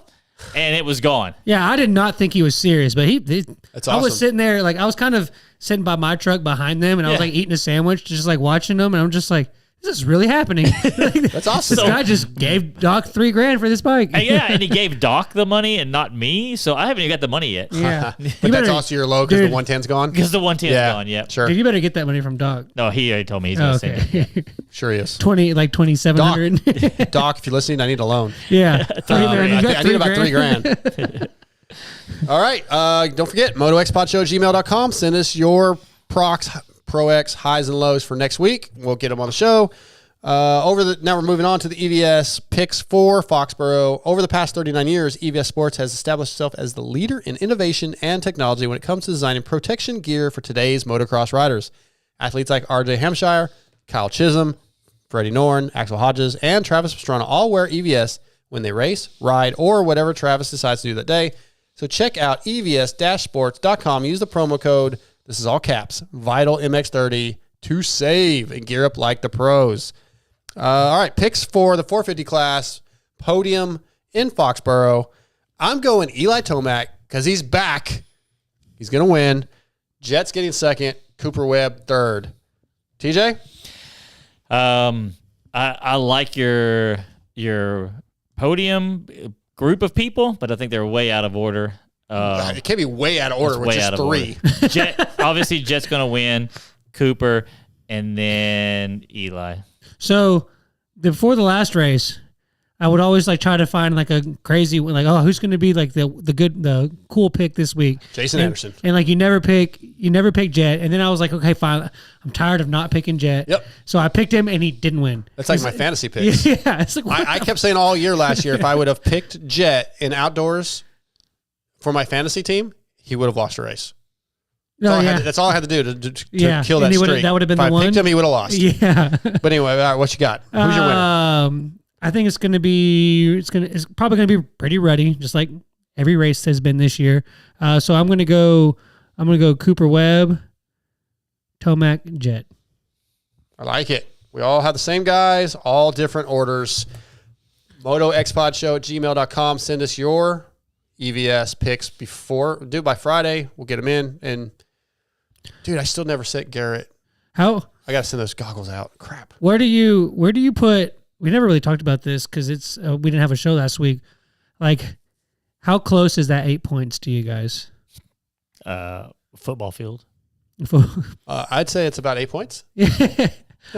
Heaven forbid we have a motocross discussion on a motocross show. Obviously I feel like the points that he lost at the last round probably is a little more extra motivation now. Even the other TJ always shakes his head because I'm agreeing with you. I'm agreeing with you. Okay, you're agreeing with him by shaking your head. I feel like they're like, okay, that's way better than 16.